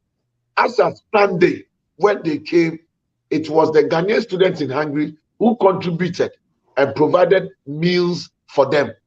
But from Monday, when they got to know the work we were doing through the Ghanaian Students Association in Hungary, the GAS, they realized that we needed assistance. In fact, we have gotten more than I can make mention of. But indeed, like it is said, Oliver Twist asked for more. Nothing is too big, nothing is too small. We are still soliciting for support.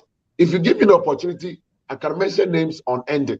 But I can also talk about individuals like the pastor of the Master Seed Chapel, or what we formerly know as a Lighthouse Chapel, Florence Della Ade, the lady pastor. I mean, she's somebody I know very well. We have collaborated, and then church officers, but from both churches, we are all coordinating and doing things together. And if you have seen some pictures, the Reformed Church, which is like the Presbyterian Church in Hungary, for them, they welcome anybody at all at the train station and offer them some biscuits and water and things of that nature before they process them. But we go in because of the nature of our color, go in for our black compatriots and take them to places where they could be assisted. So that has actually been the situation. Currently, the only thing I can say is that they need to try as much as possible to get to where they can get a train coming to Budapest or a train at any of the border regions. When they hop onto the train, they are not going to be charged any money. They will be brought straight to Budapest. Then we go to their aid and see what we can do. The issue pertaining to traveling to the border, Mr. Amenpodo on 2 occasions. In fact, he even came with some gentlemen. One of them had gotten his leg actually in a plaster of Paris case, and he has to be assisted. What happened? Alinko, these people have been working for over 15 hours before they managed to get to the nearest train station, and they hop onto the train. And then at the border, they were struggling.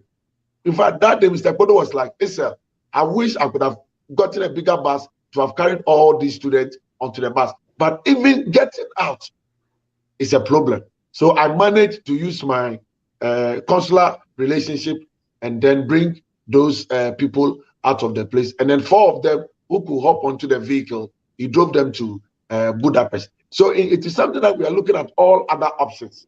But when you go to the border towns, as Mr. Podo has made us to, I believe, it's quite hectic. And then let me add this one. On the Saturday, Monday, the taxi drivers were charging the students unknowingly $500 from any of the border towns to Budapest. And do you know what most Hungarian drivers did? They said, "Let us kill the business of these people. Let us drive to the border and bring in as many people as possible." And they did it for free. And when the taxi drivers were like that, their business was going down. That thing has stopped. But the issue is that it is quite expensive to want to hire a bus. I mean, I don't know which mission can do it. But then there's nothing new under the sun. That which has been done before, we are told, can be done now. It is something that if the resources, as we are trying to talk about, is available, we could get buses, go to the border towns and bring them. But you don't know what will happen at the place. So it is something that all our options is on the deck. We are trying to see what could be done to, as it were, help our people to come in. But indeed, I must confess that from Sunday up to today, I normally wouldn't want to become like blowing our own horn.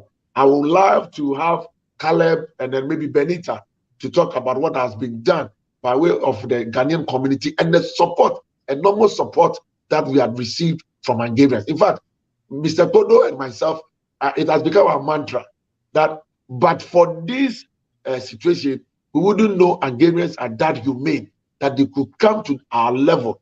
We had received support from the experts in the country. And let me add this. This war situation and the trooping in of our compatriots has actually broken religions. Alinko, yesterday, I slept next to a Muslim lady who is in the church auditorium helping us cook. We were supposed to take a nap for 1 hour. In fact, I slept next to her and I was asking myself, this is a Muslim and more so a lady. There was one gentleman, in fact, this evening they were there, by name Osama. And you know where he's coming from? Iraq. The first time I interacted with him, he told me that I have come from a war-ravaged country and I know what it takes for one to be a refugee in another person's country. As we were coming on the set, they were at the hospital taking care of 2 Nigerian students, all of them having one particular problem, their ribs. In Akan, they will say they have slept on their ribs, rather than as they say, and they're having severe and excruciating pain. These people have taken it upon themselves. And as we are talking, in fact, I've not received a reply from them. But when we came on set, they told me that, Emmanuel, we are at the hospital with the students, taking care of them to make sure that they are okay before we could leave the auditorium and then go to our various places and sleep. So that has been the situation. People come in to volunteer hours.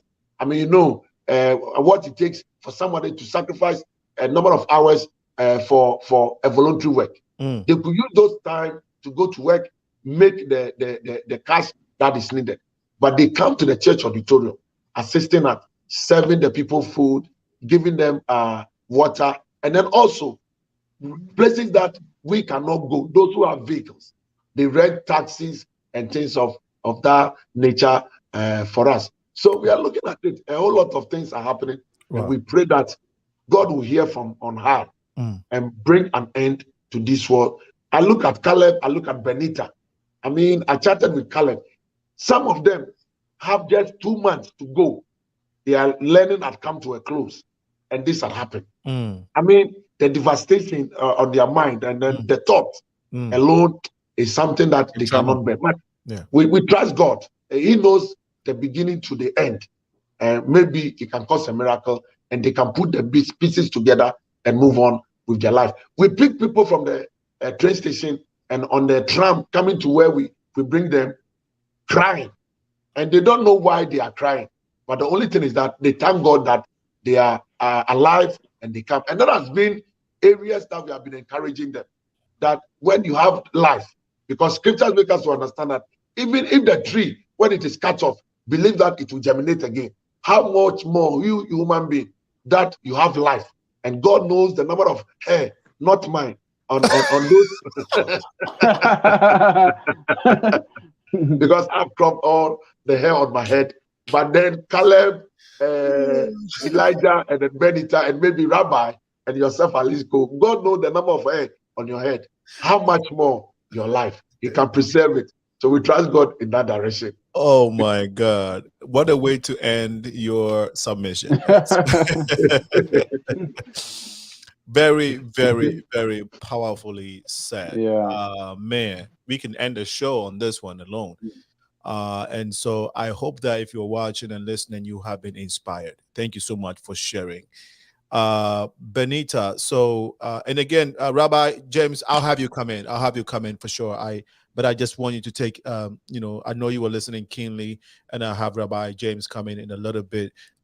These stories are just powerful to not, you know, keep listening to, and not just listening to it, but getting to know what's on the ground. Benita, is how long do you have to go to finish your doctorate? I mean, your medical school program? 3.5 years. You have three and a half years. Write my first croc. That's my first exam. Okay. How about you, Elijah? Your audio, you're muted, Elijah. Okay. I just had roughly 2 to 3 months left to write my final exam. Yeah. And then you'll be done with your medical school. Yeah. Okay. How about you, Caleb? I should finish next year around March. Okay, you should finish by next year. Okay. Yeah. So are you all residing at the church premises where ABEKU is? No. Okay. The church premises serve as a holding area. Okay. And through the help of the Ghana government and the students, we take their particulars, the biodata of their passport picture is taken, then as a means of compiling it so that we know the numbers of Ghanaian students that have come through Hungary, and then they are processed for repatriation. As we speak, today, 3 mission officers have been in the country, and they are assisting in that direction. Actually, since Sunday, we have not heard from them. But then we've been working hand in hand with Mr. Amen Kodu, and he has been the focal person, connecting us with these people, with the Ministry of Foreign Affairs and things of that nature. But currently, we have had these 3 officers in the country, in Hungary, with us, and they are those, as Benita said it off air, where they have started compiling and then the list, and we hope that very soon a greater number of them will be going home. Awesome. Let me also say this thing before we go. I don't know the number of time that we have. We have about 20 more minutes. Some of the students too, I must say, are not in the right frame of mind to come to Ghana or to go to Ghana. They want to, as it were, settle down and see and know the next move that they can make and how they can actually continue whatever that they want to do with themselves. Okay. So it's a double header for some of them. Yeah. Okay. Yeah. So Caleb, where are you currently? I'm at Athens guest house. Yeah, when I got to the train station, I was supposed to call a friend to come pick me, but my phones were totally off. So I had to speak with someone I met around the train station about accommodation, and they took me straight to this place. I was thinking we were going to pay something, but I was told everything's free, and they have been feeding us since we got into this place, providing for us all essential services needed. Okay. Yeah. Are these I was just people? trying. Okay. What nationality are these people that are housing you? Hungarian. Yeah, Hungarian. Okay, so these are just Yeah. Hungarians that are just being nice to you. So thank you. Okay. They've been absolutely generous. Okay. Yeah. Are they housing other Africans, or you? It's just you? Other Africans also. Wow. How many are there? We're about 20 plus, like I think 30. Wait, so 30. you are 20 people in one house? Yeah, like it's a guest in, but for now it's not being used. It's just for us coming in. I think before we came in, they were notified actually this place will be used for just the refugees coming in. So these Hungarians are paying for the guest house where you just have where they're taking Africans or just refugees, anybody. It doesn't matter your nationality, Yes. right? Okay. Yes. Oh, Regardless of nationality. And every day they bring food. I think they send out a notification out that there are some people in this building and they need some kind of food and welfare. And every morning we see food coming in, afternoon we see food coming in, night we see food coming in. Like when you get out of the guest in, when you're coming back, you see a new set of dishes already put before you. I think Seriously, I've been overwhelmed. I think you're eating better now than before the war. I'm just You're joking. very correct. I will not object to that. You're very correct. Wow. Because as a student, I've been a student before. Your finances are tight, so you spend, you're frugal with your spending, but so you can't go to all the restaurants and eat all the steaks. But I'm sure you're getting all this fine meals. They're literally begging for us to actually eat. They knock on the door and say, food is ready. Wow. Yeah, first in the morning, I really want to know who they are and really confirm what's really going on because I've never seen much benevolence like this before. Yes, coming from strangers, actually.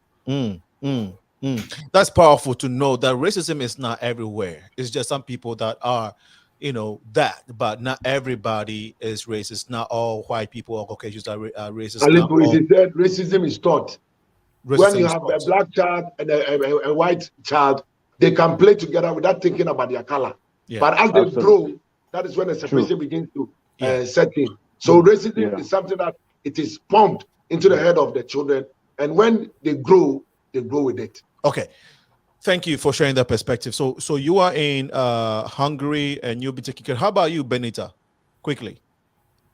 I'm with a family friend in Szeged. Okay, so in Hungary. your family knew someone, so they make the call and they connected it. Okay. Yeah. Okay, I know Benita. You went with Sarkodie and Co. Yes. Okay. All right. All right. Are you talking about Sarkodie, the musician? No, this is the Sarkodie PhD student. Okay. How about you, Elijah? Oh yeah, I was also taken in by someone, a very good person from Syria. He's actually he took us into staying in his apartment. So how many are you there? I'm with my brother. So just the two of you are living with him? Yeah. Living comfortably? Yes, please. Okay. Very comfortably. At this point, you don't miss Hungary at all. I mean, you don't miss Ukraine at all. Like very comfortable. Wow. Okay. Let's bring Rabbi James in here. Rabbi, you have been listening. At the end, before we go, I would have the three of you, Caleb, Elijah, and Benita, tell us how you got to Budapest briefly, right? And how you got in touch with EMMANUEL, ABEKU, ESSEL, and all of that. We want to tie it at the end before the show ends. It's about 15 minutes to 8 p.m. You have been watching the Progressive Mind Show. My name is Alinko, of course. My co-host, Michelle Okenard, couldn't make it. She's tied up with other projects. They had a big event this past weekend with WDB Marketing Incorporation, headed by Kina Barber. It was the Gala Awards, the Legacy Awards. Very excellent event. So she's not able to make it today. Hopefully next week everything can be cleared out. She'll be here. But Rabbi, please go ahead and tell us, how do we how do we look at all of that is happening spiritually? Because we see, obviously, it's physical, we see it, but what are the spiritual implications and what are the times right now, Rabbi? Okay, thank you. The first thing we have to really understand is what is stirring in the earth is God, Yahweh, Creator. He is stirring the time and the minds of the people. And when we look at, I want to just bring in some scripture so that we can see what's happening. So Matthew chapter 24, going right to where I see where we are.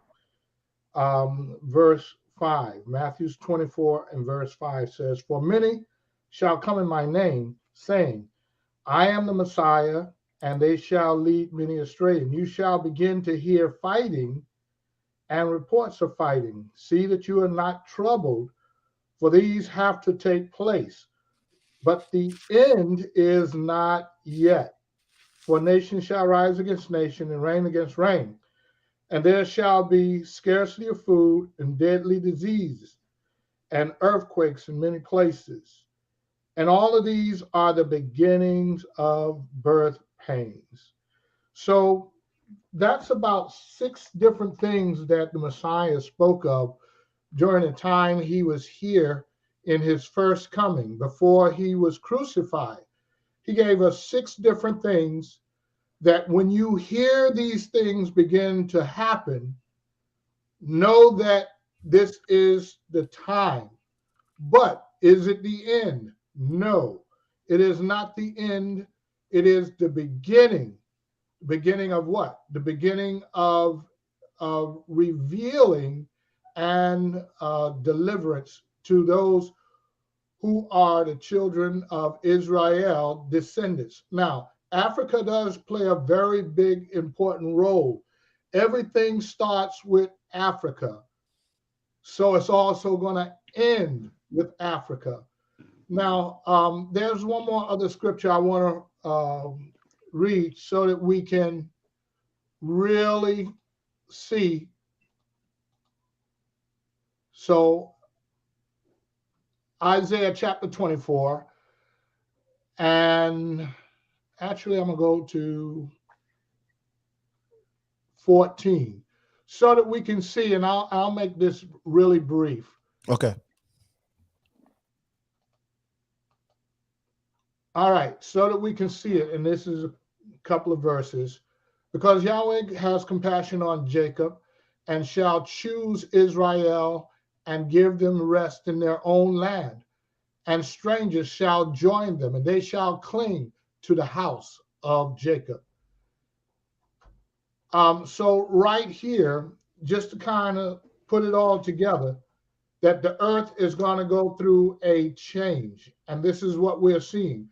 He said, when you see these things begin to happen, know that it is the time of birth. Birth of what? Birth and revealing of Israel. We have now come through 2018, 2019. I don't have time to really explain all of this, but it's marked around the capture of the land in 1948 by what I would call as a placeholder. You know, when you're dealing with money, you have 2 sides of the decimal. One side is incomplete. I'm used to dollars, so I'll use it in that. On the right-hand side of the decimal, you're dealing with a incomplete dollar. But on the left-hand side, you're dealing with a dollar. So right now, where we are is on the right-hand side of the decimal, which means it's not complete. It's a placeholder.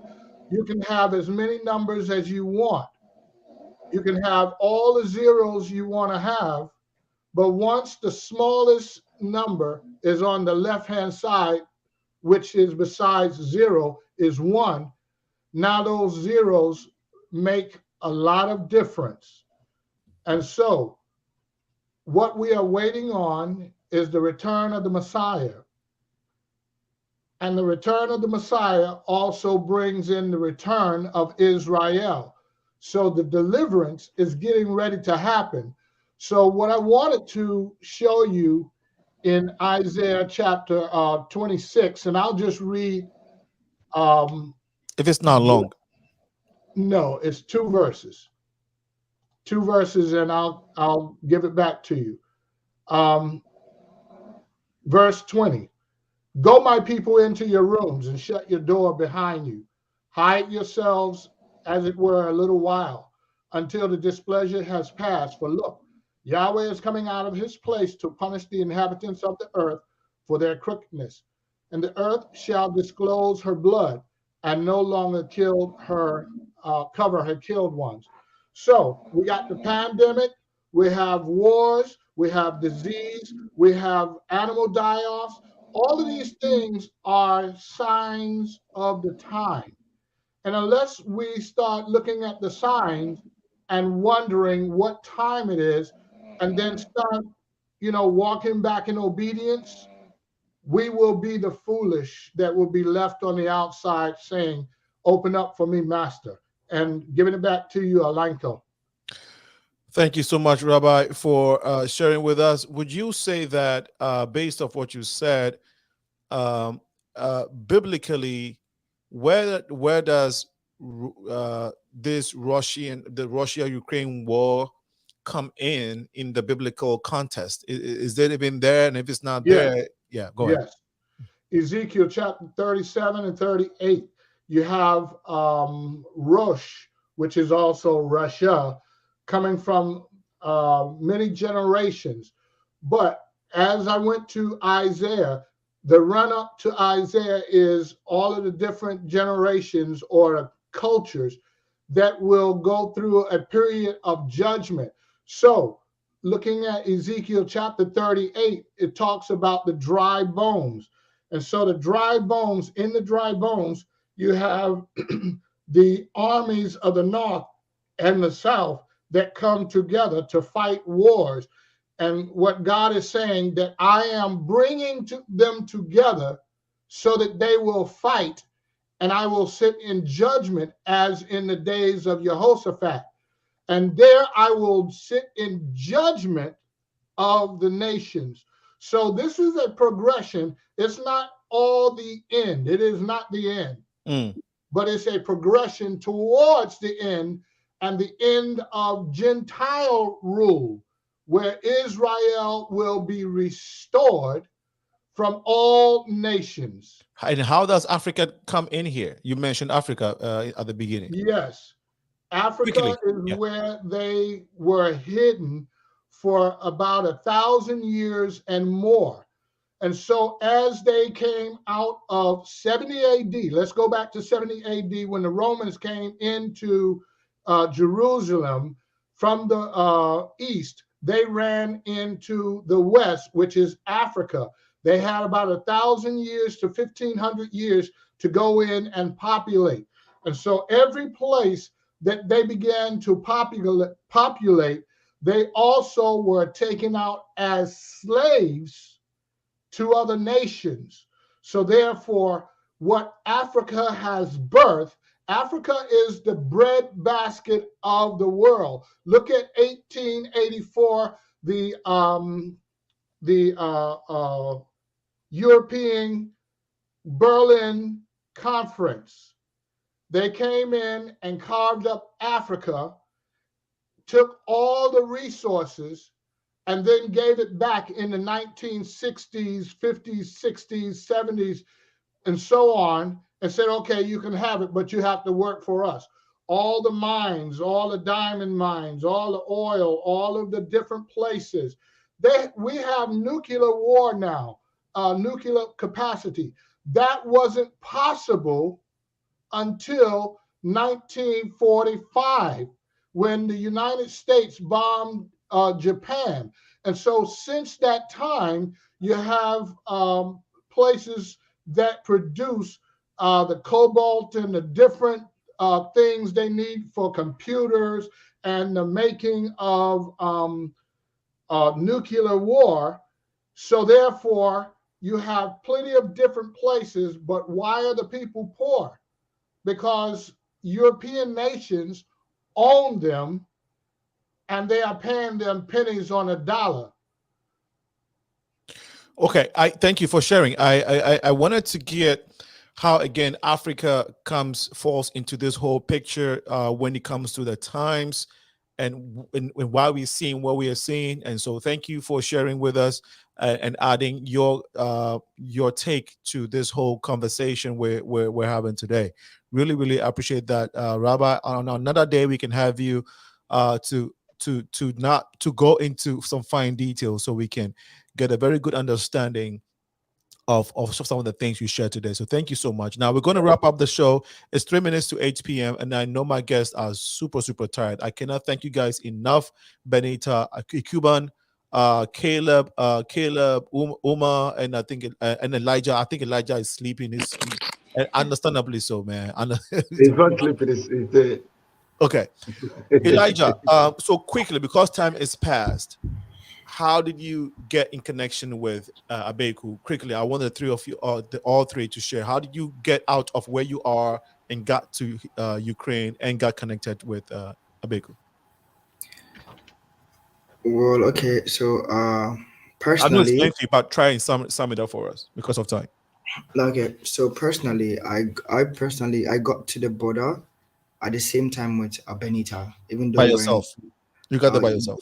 Yeah, I got there by myself, but we came in, I think, the same group with Benita, her group here. So they went to the border early in the morning. I think early in the morning, I believe that was on Monday morning. Yeah, they got into the border and I stayed behind because some of my people had passport issues.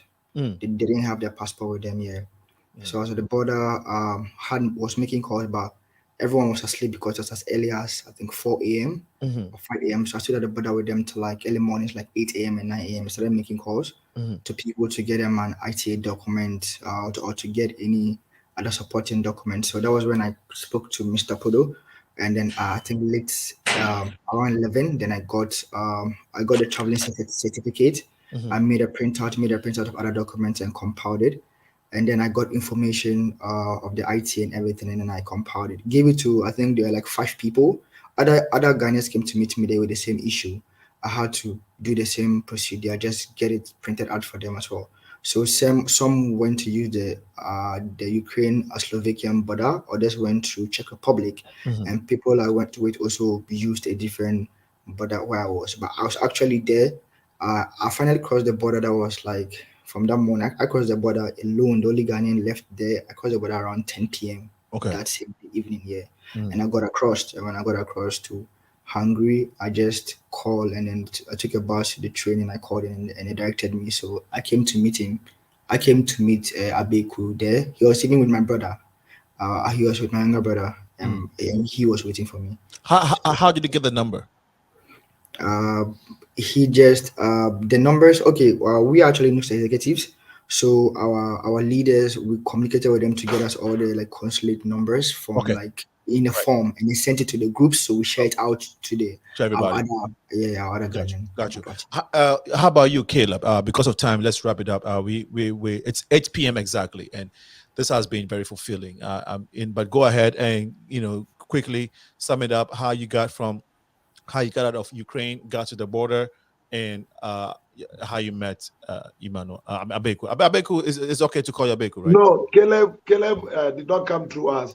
He told the Nigerian or African connection through the help of Elijah that we got Caleb on the show. Oh, okay. Awesome. Yes. Awesome. Okay. How about you, Benita? I was communicating with Mr. Sarkozy, so he communicated with Mr. ESSEL the time our train was arriving. So when we got there, we just met them and they were gathering all of us. We walked to the church. I mean, we took a tram to the church, sorry. And they fed us, gave us hot tea and cheese, pizza, everything. Yeah, delicious fruit tea.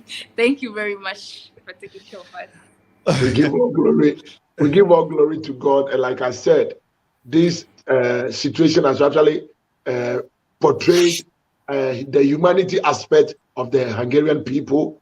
We want to also say thank you to our former consular general for Hungary in Ghana, Mr. Amenpodo, the Lighthouse Chapel, the president of the Ghana Association of Students in Hungary, GAS, Mr. Gabriel Asanti, the Church of Pentecost, our PRWC, Budapest members, officers, and then Lighthouse members and officers, and also the Hungarian expatriates. In fact, they've been awesome. I can't just find words to express our heartfelt gratitude to them, the support we have received, the support we are receiving, and the support we anticipate to be receiving going forward in the midst of these challenging times. It's been awesome, and then we say God richly bless each and every one of them for what they have done for us. Thank you so much.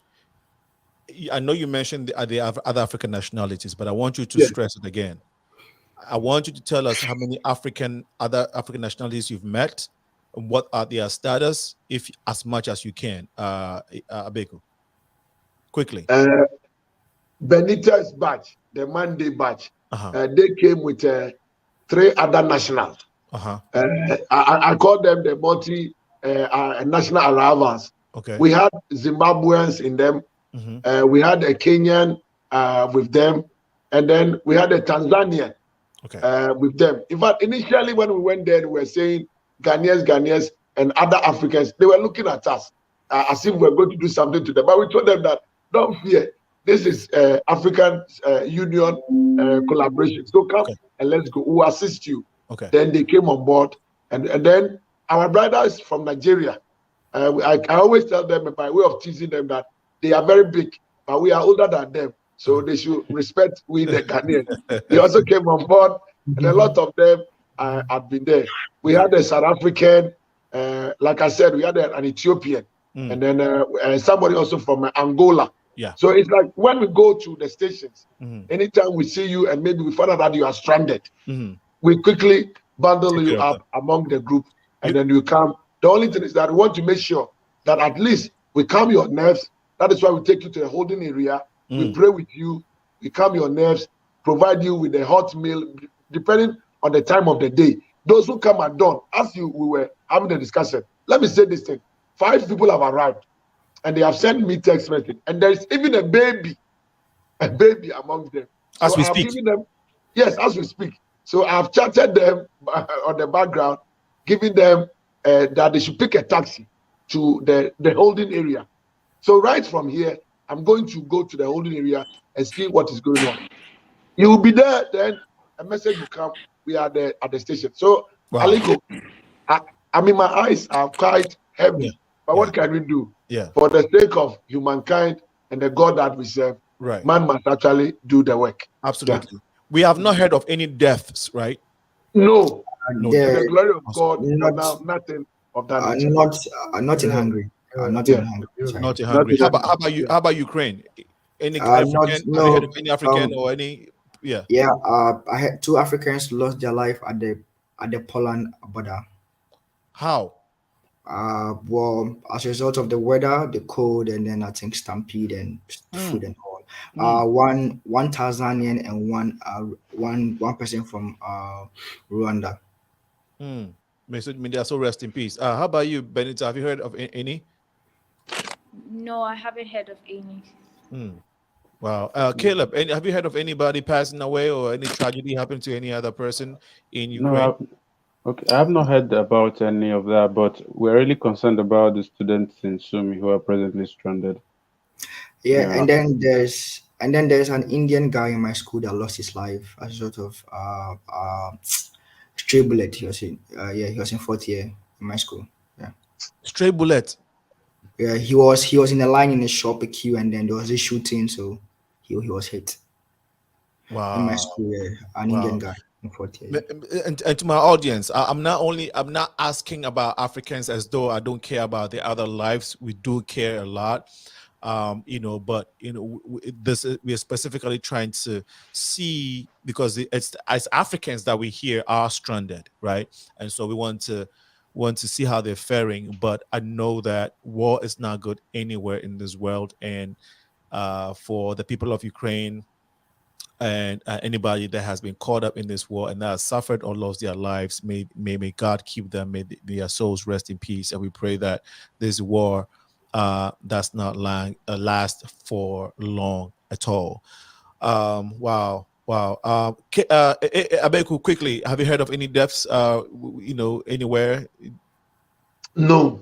No at all. Everybody has been accounted for. All those who have come in, it's only that they come with this minor sickness. Like I said, the brother who broke his leg and he came in a POP kit. I mean, aside that, everything is okay with them.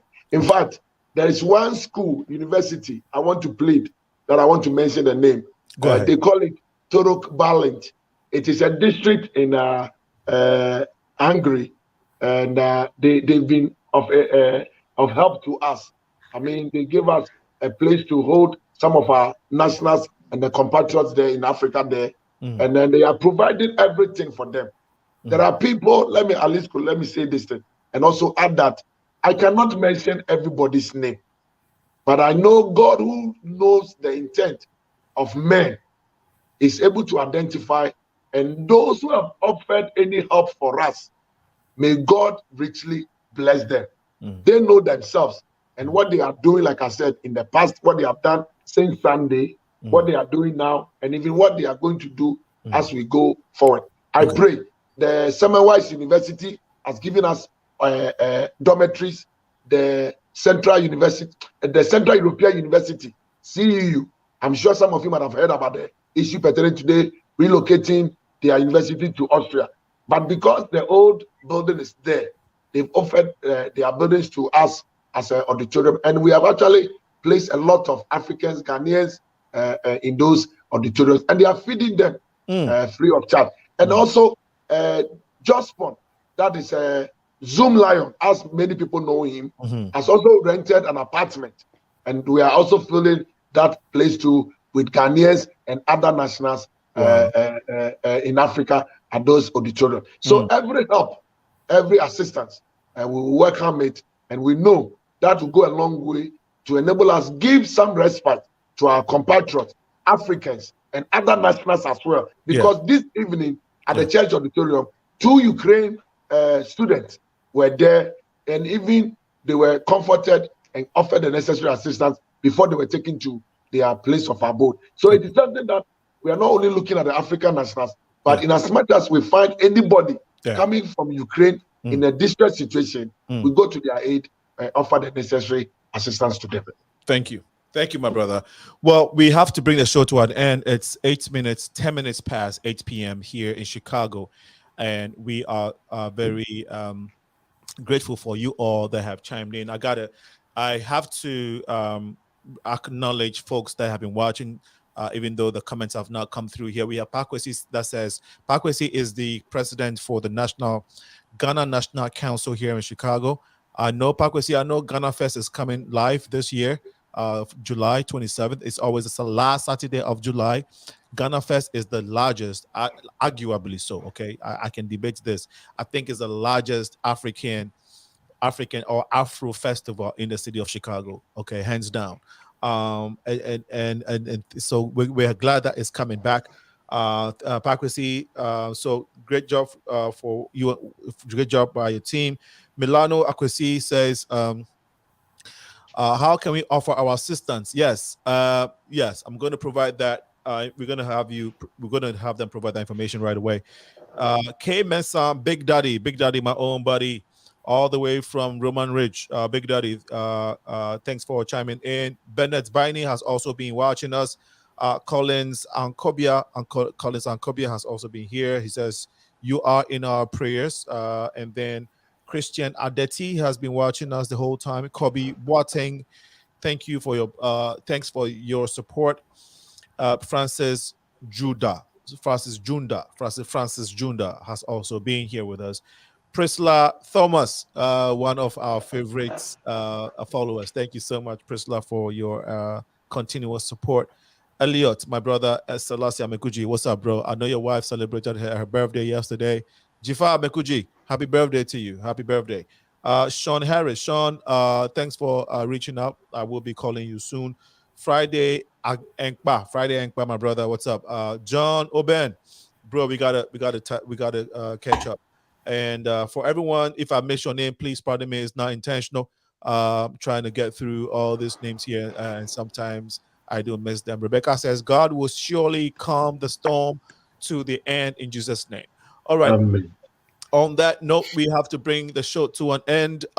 Would give our guests the last 30 seconds. I'll give them the last 30 seconds to give their final words. And yes, people said they want to help. So is there a website? Benita says she'll give the information out. So I'll put it on this Progressive Mind social media page on our Facebook and Instagram, so you can follow us. But for now, go ahead and give out the information, Benita. Yes, we have a Make We Help link created by my cousin, and then we have GoFundMe created by Mr. Philip Obiansa. And then we also have a PayPal account. We have. What are the names of these accounts? They use links, so I would have to send them to you, and then you post it on the Facebook. Can you type them in the chat? No, because I'll have to copy it from somewhere else. And okay. Paste it. Milano Akwesi. So what I would encourage everyone watching us is follow our Facebook and Instagram pages. Okay, Instagram is the Progressive Mind Show. Facebook is Progressive Minds. Okay, we would put the information there so you can it's be a link you click on and then do your donation and then do whatever you want to do to assist them. So thank you so much, Milano, for posting that question. God bless your heart for wanting to help. Again, 30 seconds. Let's start with Rabbi James, your last comments. I think your audio is muted. I'm sorry. Thank you again for having me on. Lanko, has been great to be on with others who are experiencing on the ground what we're only reading and hearing about. And so for them to share light with what's going on with them and around them, it helps us to understand a little better what's going on right now in the world. And so if I can just plug this in, that my wife and myself, we're working on getting our citizenship in Ghana. So hopefully by the end of this year, we've made that transition. So just keep us in prayer. Thank you. Let's get in touch. We're already in touch, so I definitely would connect you with some people who are on the ground that are working in this capacity. So I had the president of the director for the diaspora affairs at the president's office in Ghana, Mr. Ababio. We call him Dallas as well. He's been on the show twice. We will get him on here again to respond directly to people like you. There are many that have been reaching out with what you said. So, and that's why we got him on the show previously. But we will get him on here again to address some of these things. So, thank you for your comments. And good. Let's go ahead to Caleb. Caleb, your closing remarks. Okay, actually, I want to use this opportunity to appreciate you for this great work you're doing, and also the opportunity of being here. I'm actually happy to be here to hear a lot of what's going on. And secondly, I want to appreciate Mr. Emmanuel. I really love what God is doing with you. I appreciate the great work you're doing behind the scene, ensuring that students and a lot of people coming into Hungary are not getting stranded. That's a whole lot. May the Lord bless you richly. And to everyone, thank you so much for being here. I appreciate it. And to Hungarians, I actually have no right words right now. I've actually seen a lot within a very short while. But then I just want to thank you for the reception and for being around to help us within the short period. I really appreciate it. You might want to take that time. You might want to take the same space to appreciate your landlords. I know you want to. Yes, I want to really. I want to thank the management of Alton Guest House. I really appreciate for taking us in and also providing the food and all necessaries, even toiletries and everything one would need in this period. You actually provided. I really appreciate. And the people that are paying for it, what's their names? Do you know their names? I really don't know their names actually. Oh, wow. I'll get that detail tomorrow. Okay. No worries. It's all good. Elijah. I actually want to use the opportunity to thank you for bringing us on the show. It's really been a great pleasure, and I just wanna give my heartfelt. I want to say, like, for everyone that is safe and it's out there, should be praying for all those that are stuck in Ukraine, because we're still working to make sure that we get others out of their cities, because some of our Ghanaian brothers and other African brothers are still stuck in Ukraine, and it's a scary situation right now. So we are just praying for them and working hard to make sure that we're able to get them out of there. That's our only concern right now. Yeah. I think we got to do the show again. We'll make it happen. We just before then, I need you guys to drink a lot of coffee so that you can stay up. Even though you've done a great job, excellent job at staying up, and I really appreciate it. Benita, please. Yeah, thank you. First of all, I want to thank God for the journey mercies and for the supernatural strength He's given us these past few days. And I also want to thank you for having us on the show to discuss our experiences. And I also want to thank everybody watching us for joining the show. And we ask you to please contribute. Please help us get our people out of Sumi. Our brothers and sisters are still stuck, and we need to get them out. I also want to thank PIWC Church for hosting us. You've been amazing. All the people I've sent there so far are actually they've confirmed that they're comfortable and everything. So I just want to say thank you. How about family back home? You want to say hi to them? Yes, a big shout out to my cousin Carita. She has been amazing. She was on the Foreign Affairs Ministry to get us the letters for the borders.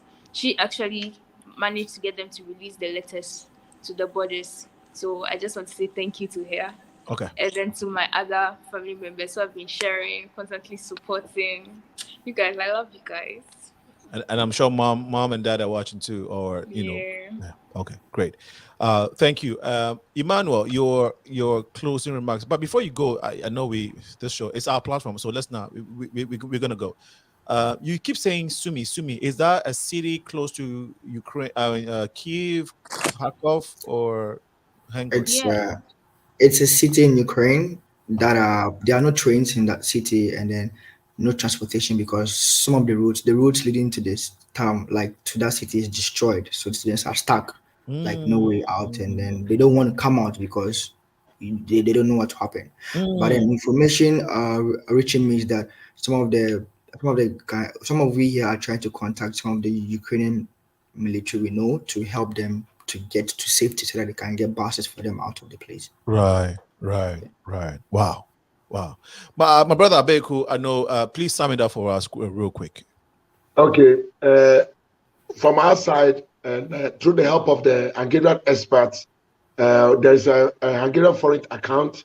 I'll share the flyer with Alenko, and then maybe it will be actually based on the line of the progressive mind, and then people can take it up and assist us in that direction. I mean, when you send it to those account details provided, in fact, they are being phenomenal. So don't panic. Your money is intact and it's going to go straight into these students that we are taking care of. I want to be very careful mentioning names of individuals who have offered us help in the face of these challenges. The most important thing is that, like I said, God has seen everything that He has done for us, and He's the one who rewards. And it is my prayer that God will reward each and every one of them. But on the student front, I want to plead and single out a gentleman and a lady. The gentleman, the only name we give him and we call him is Keke. He's the one I do the nocturnal work with. We sleep in the church auditorium and we sleep in tents, 1 hour, and then we get up and begin the work. Wow. And then one lady that comes from another campus outside Budapest, in the person of Lydia Essien. Man, they've been extraordinary people. Lydia, for 2 nights, never slept. She made sure she has cooked back to back, prepared stew, so that when our brothers and sisters come, they will get meal to take on their arrival. It's been good. We want to thank God for what he has done. We want to thank God for what he's doing. And we still want to thank him for what he's about doing in the life of each and everyone individual. And let me say that, parents, please, when you hear that your children have entered any of the countries that is not at war with Russia, Romania, Slovakia, Czech Republic, Hungary, where I am and we are talking to you this evening, they are safe. And I want to urge you that when you hear they are in any of these countries, please rest and just thank God for their lives. Our efforts are being made for them to return home as soon as possible. And Aliko, we also want to thank you for the platform that you have given us to have actually shared with you some of the challenges and prospects of what has actually gone on as far as our compatriots and what has happened in Ukraine to them. We thank you. And like you said, we are trusting God. If this panel will be around, we'll come again. But if should they leave as soon as possible, trust me, we can get another good hands to come and also share from their perspective what has gone on as far as our situation in Hungary is concerned. Thank you once again, and we bless God for your life as well.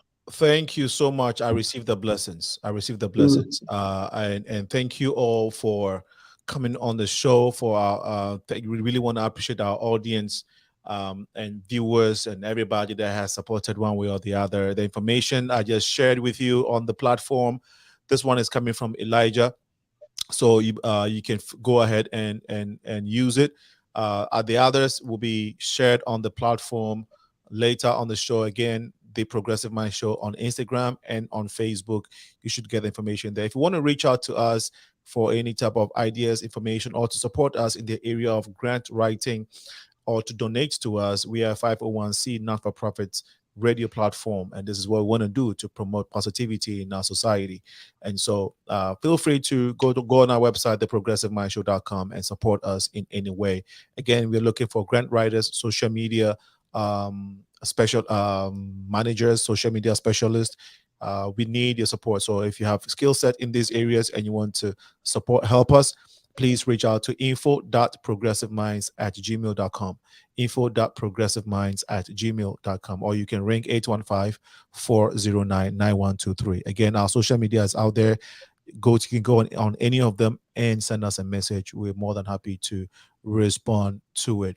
To my beautiful guest, my great guest, the beautiful will go to the lady, right? So Emmanuel ABEKU is I told you earlier that God took you there for a reason. God took you to Hungary for a reason. You went there for a PhD, and then I know you've been working on your you've had surgery on your eye, and things have delayed, but I think God planned this, right? Because look at the blessings you have been to the masses, and so it's all good, and your blessing is coming. It's coming. Let me add that my sister is watching, Monica Bockman. You didn't mention her name. Monica Bockman, God bless you. We love you, Monica, wherever you are. God bless you. Okay, God bless you. Keep following the Progressive Minds on Facebook and YouTube. And who knows, we might get you on the show to share your experience or to pour your heart on something that is passionate to you. This is a platform, this is a community building platform. So we encourage folks to come and share what's passionate, what they are passionate about, and to promote positivity. So Monica Bockman, once again, greetings to you wherever you are. Aliko, please, can I put my number across if maybe somebody want to reach out? Okay, I will share it with you, and then you can take it up. Yeah, go ahead, share it. It's +36 20 66 15982. That is the direct line to Hungary. +36 20 66 15982. As for the Ghana one for WhatsApp, it's a +233 244 750047 +233 244 750047. Any of them, they can reach me, and then we can take it up from there any form of assistance they want to offer the Ghanaian community or the African community is most welcome. That is from the man who went to Hungary for his PhD, yes, but has ended up being a rescue man, so to speak, to a lot of refugees, regardless of their nationality, race, creed, or ethnicity. And that's how God works sometimes. And so that's his information. Feel free to reach out to him, support him, or if you need help with anything in Hungary, in the Balkans, this man is a great guy, and he's more than happy to help. Elijah Gamson, thank you so much for coming on the show and sharing your story. My brother Caleb Ume, I know Niger people are watching you, and thank you for coming on the show. Rabbi James BYERS, thank you for bringing your perspective. We will definitely have you on again. We really, really honor you coming on the show, sharing your time and intellect and wisdom on the show. I left the last greetings to the only lady on the platform, Benita Kuban, who's aspiring to become a medical doctor. And this situation is not going to stop it. She's going to achieve her dream. And I actually know one lady who got her medical degree in Ukraine, Irasi. Yeah, I grew up with her in Tema. So looks like it's a good place for Ghanaians or Africans to go get their medical certificate or medical practice, whatever it is at. So, well, on that note, we want to thank you all once again for making this show. Remember, to whom much is given, much is required. This has been Alinko with the Progressive Minds show. God willing, next week we shall be here 6 p.m. to discuss issues bothering us, issues pertaining to the community, and hopefully we can get Michelle back here to the show. Again, remember to do good, and God richly bless you all. Have a wonderful night, guys. It was wonderful having you. God bless you guys. Good night. Get some rest. Thank you so much. Good night. Bye-bye. Bye-bye. Back dog.